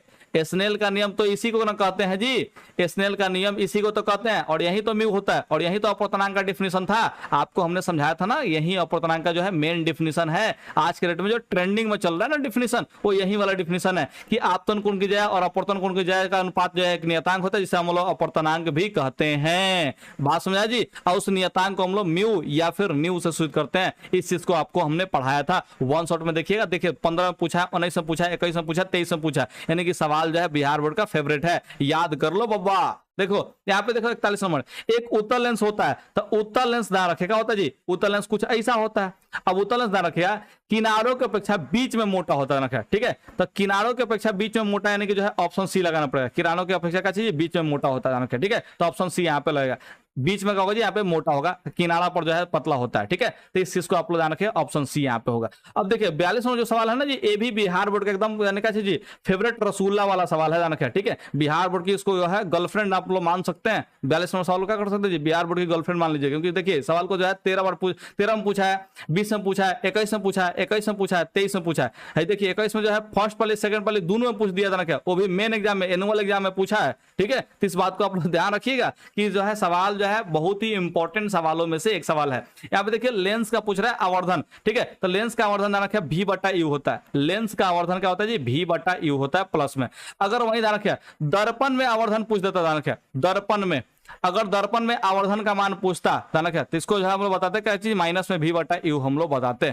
अगर दर्पण में पूछता तो माइनस में भी बटा यू, अगर लेंस में पूछा तो प्लस में भी बटा यू आप लोग बताने का प्रयास कीजिएगा। तो दोनों चीजों को आप लोग याद रखें, क्योंकि इस सवाल को अगर फेवरेट बनाया है यानी कि अपना गर्लफ्रेंड बनाया, तो जो ये इसका ब्रेकअप होगा ना जी, तो ये हाई वाला सवाल जो है आपसे पूछ देगा। तो इसलिए ध्यान रखिए ब्रेकअप कभी भी हो सकता है, आप लोग इस सवाल को याद रखेंगे। देखिए 43 नंबर सवाल को, गोलीय दर्पण में फोक्सांतर एवं वक्रता त्रिज्या के बीच संबंध होता है। अरे यार कितना बार बताएंगे, आर बराबर 2f होता है। इस चीज को तो याद कर लो, 2 को सूत्र होता है, आर बराबर का चीज 2f, पहले ही क्वेश्चन बताए थे, या फिर जो है f बराबर जो है r/2, यही ना 2 क्वेश्चन होते हैं, 2 को सूत्र होता है जी। आप जो है दोनों सूत्र को याद कर जाइए ना, क्या दिक्कत है? कोई दिक्कत आ रहा है क्या? याद कर लो यार। देखो यहाँ पे 44वां सवाल देखो, निर्गत किरण एवं अभिलंब के बीच के कोण कहते हैं। तो निर्गत किरण और अभिलंब के बीच के अगर कोण को मैंने पूछा जाना, ठीक है, तो आपको हमने उसी समय बताया था, शायद दूसरा नंबर की तीसरा नंबर क्वेश्चन में, कि निर्गत कोण ही बोलते हैं।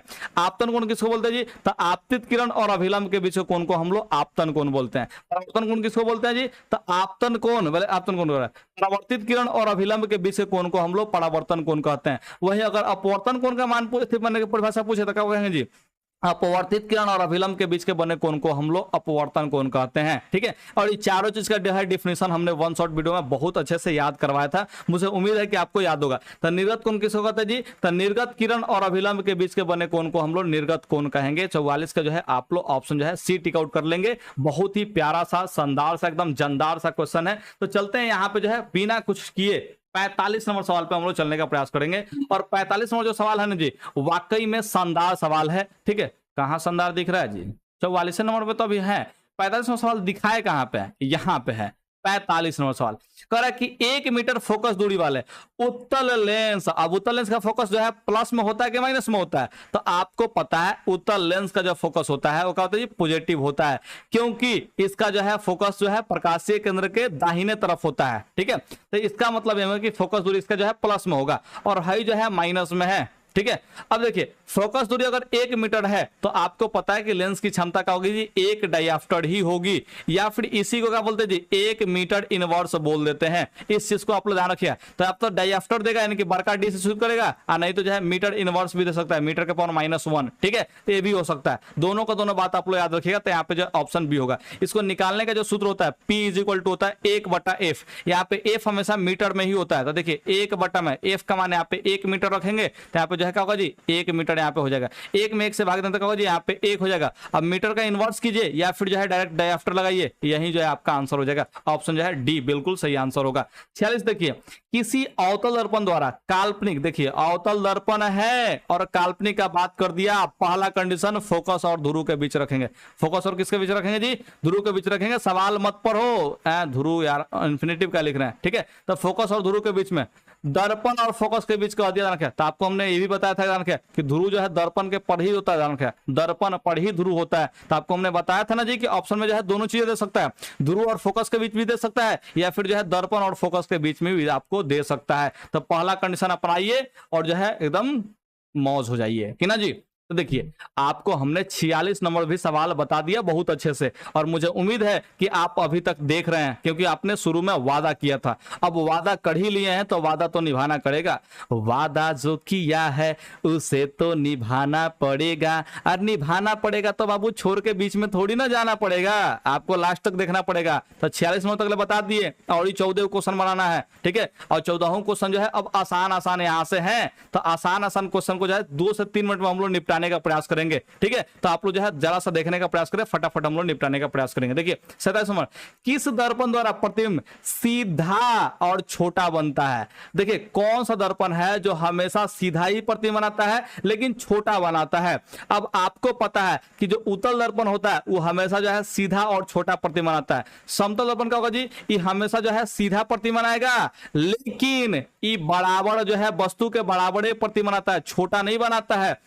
और अवतल दर्पण क्या, ये तो सीधा भी बनाता है, उल्टा भी बनाता है, छोटा भी बनाता है, बड़ा भी बनाता है, आभासी बनाता है, वास्तविक बनाता है, यानी कि सभी प्रकार के प्रतिबिंब बनाता है। तो हाई वाला जो है ऑप्शन को तो आप लोग टिक आउट नहीं करेंगे। और हाई जो है समतल दर्पण हमेशा बराबर प्रतिबिंब बनाता है, तो इसको जो है हम लोग टिक आउट नहीं कर सकते, क्योंकि छोटा आपको देखना है तो ये खाली जो है उत्तल दर्पण में ही मिल सकता है। इस बात को आप लोग ध्यान रखिएगा। ठीक है, अब अवतल दर्पण में ध्यान रखिए, जिस समय जो है सीधा प्रतिबिंब बनता है, अवतल दर्पण में जिस समय सीधा प्रतिबिंब बनता है उस समय वस्तु से बड़ा प्रतिबिंब बनता है, उस समय जो है वस्तु से बड़ा प्रतिबिंब बनता है। इसलिए इस ऑप्शन को हम लोग टिक आउट नहीं करेंगे, क्योंकि सभी टाइप का प्रतिबिंब तो बनाता है, लेकिन सभी टाइप के प्रतिबिंब बनाने के साथ साथ ध्यान रखिए, लेकिन इसमें दिक्कत वाली बात यह है कि ये अवतल दर्पण जो है सीधा प्रतिबिंब जिस समय बनाता है उस समय छोटा नहीं बनाता है, वस्तु से बड़ा प्रतिबिंब बनाता है, जो कि 1 नंबर कंडीशन होता है। और इस चीज की वजह से इस ऑप्शन को भी हम लोग टिक आउट नहीं कर सकते। अगर यहाँ पे इस कंडीशन में छोटा प्रतिबिंब बनाता है तो हम लोग इसको भी टिक आउट कर सकते थे। ठीक है, अब देखिए 48 नंबर सवाल को, अवतल दर्पण यहाँ पे है तो अवतल दर्पण क्या करेंगे जी? यहाँ पे अभिसारी दर्पण को टिक आउट करेंगे, क्योंकि अवतल दर्पण ध्यान रखिएगा ये प्रकाश की किरणें, जितने भी प्रधान अक्ष से समांतर प्रकाश की किरणें आती है ना जी, इन सबको जो है एक बिंदु पर जो है इकट्ठा कर देता है, सबको एक बिंदु पर क्या करेगा? इकट्ठा करेगा, यानी कि अभिसारी क्रिया दर्शाता है। ध्यान रखिए, इसलिए अवतल दर्पण को हम लोग अभिसारी दर्पण भी कहते हैं। इस बात को ध्यान रखिएगा। अब देखिए यहाँ पे उत्तल दर्पण से बना प्रतिबिंब हमेशा ही क्या होता है जी? काल्पनिक और छोटा होता है। आपको हमने बहुत बार बता दिया है, इस बात को ध्यान रखिएगा।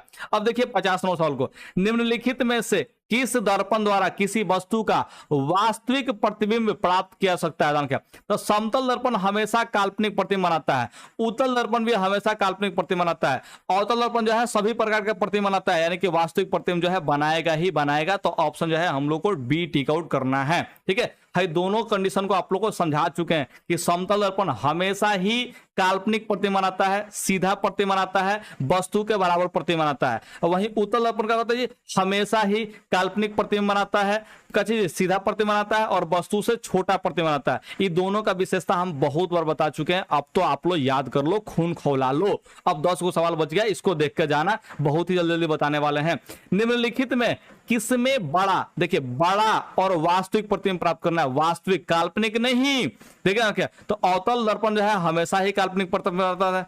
अवतल लेंस भी क्या करता है जी, यहाँ पे जो है हमेशा काल्पनिक, उत्तल दर्पण जो है हमेशा काल्पनिक प्रतिबिंब बनाता है, अवतल लेंस भी हमेशा काल्पनिक प्रतिबिंब ही बनाता है, ठीक है। और समतल दर्पण भी क्या करता है जी, यहाँ पे काल्पनिक प्रतिबिंब ही बनाता है, ठीक है। तीनों का तीनों यहाँ पे जो लिखा है, ठीक है, तीनों का तीनों, समतल दर्पण भी हमेशा काल्पनिक प्रतिबिंब, उत्तल दर्पण भी हमेशा काल्पनिक प्रतिबिंब, अवतल लेंस भी हमेशा काल्पनिक प्रतिबिंब, ठीक है। इसको वास्तविक प्रतिबिंब चाहिए, अवतल दर्पण जो है बना लीजिए, ठीक है, क्योंकि ये जो है सभी प्रकार का प्रतिबिंब बनाता है, आपको पता है। देखिए दर्पण में अवतल दर्पण जो है सभी प्रकार का प्रतिबिंब बनाता है, और लेंस में उत्तल लेंस जो है सभी प्रकार का प्रतिबिंब बनाता है, इस बात को ध्यान रखिए। 52 और देखिए, समतल दर्पण द्वारा बना प्रतिबिंब हमेशा क्या होता है जी, काल्पनिक ही होता है, अभी आपको इसमें बताए, ठीक है। तो ये हमेशा जो है आपको जो है ऑप्शन बी टिक आउट करना है। देखिए यो जो है गर्लफ्रेंड वाला सवाल है, ठीक है, बिहार बोर्ड का यो गर्लफ्रेंड है, 3 बार पूछ दिया है। अब समझने का प्रयास करते हैं। 52 के बाद यहाँ पे देखिए 53 नंबर, देखिए यहाँ पे किसी वस्तु का आवर्धित प्रतिबिंब बनता है, कोनो वस्तु का आवर्धित यानी कि बड़का प्रतिबिंब कौन बना सकता है, तो समतल दर्पण तो हमेशा वस्तु के बराबर प्रतिबिंब बनाएगा, और उत्तल दर्पण हमेशा वस्तु से छोटा ही प्रतिबिंब बनाएगा। अवतल दर्पण क्या कर सकता है जी, बड़ा प्रतिबिंब बना सकता है, ठीक है, अवतल दर्पण जो है बड़ा प्रतिबिंब बना सकता है। ये वास्तविक प्रतिबिंब भी बड़ा बना सकता है और काल्पनिक प्रतिबिंब भी बड़ा बना सकता है, ठीक है। तो आवर्धित प्रतिबिंब जो है बनाने का काम कौन करता है जी, अवतल दर्पण करता है। 54 नंबर सवाल देखिए, काल्पनिक प्रतिबिंब हमेशा, काल्पनिक जो प्रतिबिंब होता है वो हमेशा क्या होता है जी, सीधा होता है, ठीक है ना क्या, और जो उल्टा होता है ना क्या, वो वास्तविक प्रतिबिंब होता है। उल्टा प्रतिबिंब कौन सा होता है जी, वास्तविक प्रतिबिंब होता है, ध्यान रखिए, ठीक है। तो इस सवाल को भी आप लोग याद रखिए, काल्पनिक प्रतिबिंब हमेशा ही सीधा होता है और वास्तविक प्रतिबिंब हमेशा ही उल्टा होता है। तिरछा अवधा जो है आप लोग कहीं पे नहीं पढ़े होंगे, ये बात आपको पता होगा। देखिए किस दर्पण में हमेशा आभासी और छोटा प्रतिबिंब बनता है, तो ये उत्तल दर्पण होगा जी, आभासी यानी काल्पनिक प्रतिबिंब बनाएगा और छोटा प्रतिबिंब बनाता है, उत्तल दर्पण हमेशा ही छोटा प्रतिबिंब बना देंगे, जाना जाता है। तो ये वाला जो है आप लोग ऑप्शन जो है टिक आउट कर लीजिएगा। अब ये सब सवाल जो है इसलिए जल्दी जल्दी बन रहा है क्योंकि जो है सारे के सारे कंसेप्ट हमने पढ़ा दिए हैं और आपको याद हुए होंगे। अब देखिए 56 और सवाल को, निम्न में से किस दर्पण की फोकस दूरी धनात्मक होगी, तो कौन सा दर्पण का जो है फोकस दूरी धनात्मक होगा, ठीक है ना क्या। तो देखिए यहाँ पे अवतल दर्पण का जो है फोकस दूरी का होता है जी, ऋणात्मक होता है, ठीक है।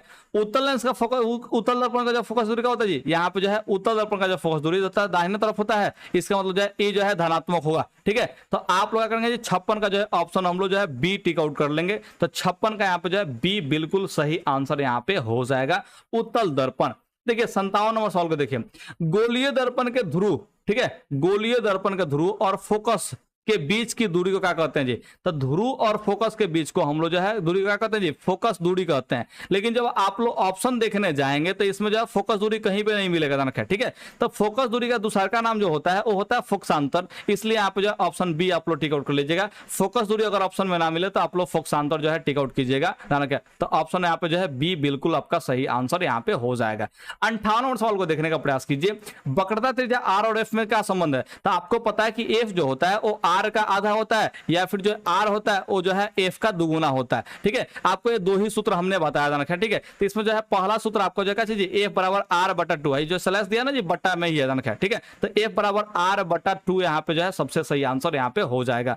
59 नंबर देखिए, हजामत बनाने के लिए प्रयोग किया जाता है, और ये देखिए गर्लफ्रेंड वाला सवाल यहाँ पे भी है, ठीक है। 15 में पूछा है, 16 में पूछा है, 21 में पूछा है, 22 में पूछा है, 24 में पूछा है, ये जो है लगातार 5 बार यहाँ पे देखिए पूछने का प्रयास किया है डायरेक्ट, ठीक है। तो इसका मतलब यहाँ पे ध्यान रखिए यह सवाल जो है इंपॉर्टेंट है। तो हजामत बनाने के लिए ध्यान रखिए, ठीक है, हम लोग जो है यहाँ पे अवतल दर्पण का प्रयोग करते हैं। किसका प्रयोग करते हैं जी, अवतल दर्पण का जो है प्रयोग हम लोग करते हैं, ठीक है। ध्यान रखिए, अब इसका प्रयोग क्यों करते हैं जी, क्योंकि ये जो है जब हम लोग इस अपना चेहरा क्या करते हैं जी, इस दर्पण और जो है इसके फोकस के बीच में रखते हैं, तो हम लोग का मुंह का जो है बड़का बड़का भंडोला प्रतिबिंब बना के दिखाता है। ऐसे मान चले कि आप जो है अकलुआ है, ठीक है, और आपका प्रतिबिंब आपका जो है मुड़ी ऐसा है, ठीक है। जब आपके सामने जो है अवतल दर्पण रखेंगे ना जी, तो जो आपका प्रतिमा बनेगा तो वो जो है आपका मुड़िया का जो प्रतिमा बनेगा वो ऐसा बनाएगा ध्यान रखें, ठीक है, इतना बड़का जो है आपका प्रतिमा बना देगा, तो जिससे आपका जो दाढ़ी उड़ी होगा ना जी वो बहुत ही स्पष्ट रूप से आप देख पाएंगे, क्लियर क्लियर की जो है कहीं छूटल उटल तो नहीं ना है जी, ठीक है। तो आप जो क्या करेंगे जी, यहाँ पे अवतल दर्पण का जो है उपयोग करेंगे ताकि जो है आप जो है सहूलियत से क्या करें जी, हजामत बनवा सके, ठीक है। अब हजामत कैसा बनेगा वो तो जो है आपके बार्बर पर निर्भर करेगा, नहीं कि जो आपका हजामत बनाने वाला हजाम है ना जी उस पर निर्भर करेगा, ध्यान रखिएगा, ठीक है। लेकिन जो है यहाँ पे अवतल दर्पण जो है आपके मुड़ी का भंडोला वाला प्रतिमा बना के दे देगा, ठीक है। अच्छा, लड़कियों के लिए जो है मेकअप के लिए जो है कौन सा प्रतिमा, कौन सा दर्पण का प्रयोग किया जाता है, जो यहाँ पे जो मेकअप वाला जो मिरर होता है ना जी, जिसमें जो है लड़कियां सब क्या करती है जी, देख देख करके जो है अपना मुहवा जो है कची मुहवा जो है सुधारती है, यानी कि मैंने कहा जी सुंदर बनाती है, ठीक है। वो वाला जो है मेकअप जो है बनाने करने वाला जो दर्पण होता है वो कौन सा दर्पण होता है, तो आप लोग याद रखिएगा वो भी जो है अवतल दर्पण ही होता है, ठीक है। और इसमें जो है हीरो हीरोइनिया सब क्या करता है जी, अपना जो है वेनिटी वैम में, यानी कि जहाँ पे जो है रेडियो होने वाला गड़िया होता है ना जी, उसमें जाकर क्या करता है जी, मुंह देख के जो है अपना तैयारी वारी होता है, ठीक है। तो उसमें कहा जी अवतल दर्पण ही लगा होता है, हालांकि उस सबके पास जो है मेकअप आर्टिस्ट अलग से होता है, लेकिन फिर भी चेहरा देखते रहती है सब दान के हीरोइनिया, ठीक है। वैसे आप लोग का कौन सा फेवरेट हीरोइन है जी, तो इनसे नीचे कमेंट करके बताइएगा जी। यहाँ पे देखिए 59 का यहाँ पे अवतल दर्पण आप लोग जो है टिक आउट करेंगे, यहाँ पे क्या चीज ऑप्शन जो है बी हो जाएगा। सोलर कुकर में जो है प्रयोग किया जाता है कौन सा दर्पण का जी, अवतल दर्पण का ही हम लोग प्रयोग करते हैं, क्योंकि अवतल दर्पण जो है अभिसारी क्रिया दर्शाता है, कौन सा क्रिया दर्शाएगा जी, अभिसारी क्रिया दर्शाता है। और अभिसारी क्रिया का मतलब यही होता है, ठीक है, क्या मतलब होता है जी कि ये प्रकाश की किरणों को एक जगह इकट्ठा करेगा, और इकट्ठा करेगा तो जो है ज्यादा मात्रा में ऊर्जा उत्पन्न होगी, और ज्यादा मात्रा में ऊर्जा उत्पन्न होगी तो उसमें खाना हम लोग आराम से बना सकते हैं। तो सोलर कुकर यानी कि सूर्य से पकने वाला जो कुकर है, सूर्य से पकाने वाला जो है, सूर्य के प्रकाश का उपयोग करके जो है भोजन को पकाने वाला जो कुकर है उसी को हम लोग जो है सोलर कुकर बोलेंगे, और इस कुकर में हम लोग अवतल दर्पण का प्रयोग करते हैं क्योंकि ये जो है प्रकाश की किरणों को इकट्ठा करती है, ठीक है। तो यहाँ पे जो है आपको हमने वादा किया था कि इस वीडियो में 60 तक के क्वेश्चन को हम पढ़ाएंगे, ठीक है। अब बाकी जो है आपको क्वेश्चन देखना है, यानी कि 61 नंबर से क्वेश्चन को देखना है, तो आपको जो है पार्ट 2 देखना पड़ेगा, और पार्ट 2 के लिए ध्यान रखिए आपको नीचे जो है डिस्क्रिप्शन को चेक कर लीजिए, या फिर जो है आप सीधे से जो है प्लेलिस्ट में चले जाएगा, ध्यान रखिए, ठीक है। और प्लेलिस्ट में जो है आपको पार्ट 2 मिल जाएगा, ठीक है। तो प्लेलिस्ट देख लीजिए या फिर जो है डिस्क्रिप्शन को चेक कर लीजिए, आपको जो है लिंक मिल जाएगा। उम्मीद करते हैं कि आप इस बात को समझ गए होंगे। तो चलते हैं, आपसे मिलते हैं पार्ट 2 में। तो दिल को थाम कर रखिए, कुर्सी की पेटी बांध कर रखिए, और आइए पार्ट 2 देखने के लिए हम आपका इंतजार कर रहे हैं। ओके, धन्यवाद।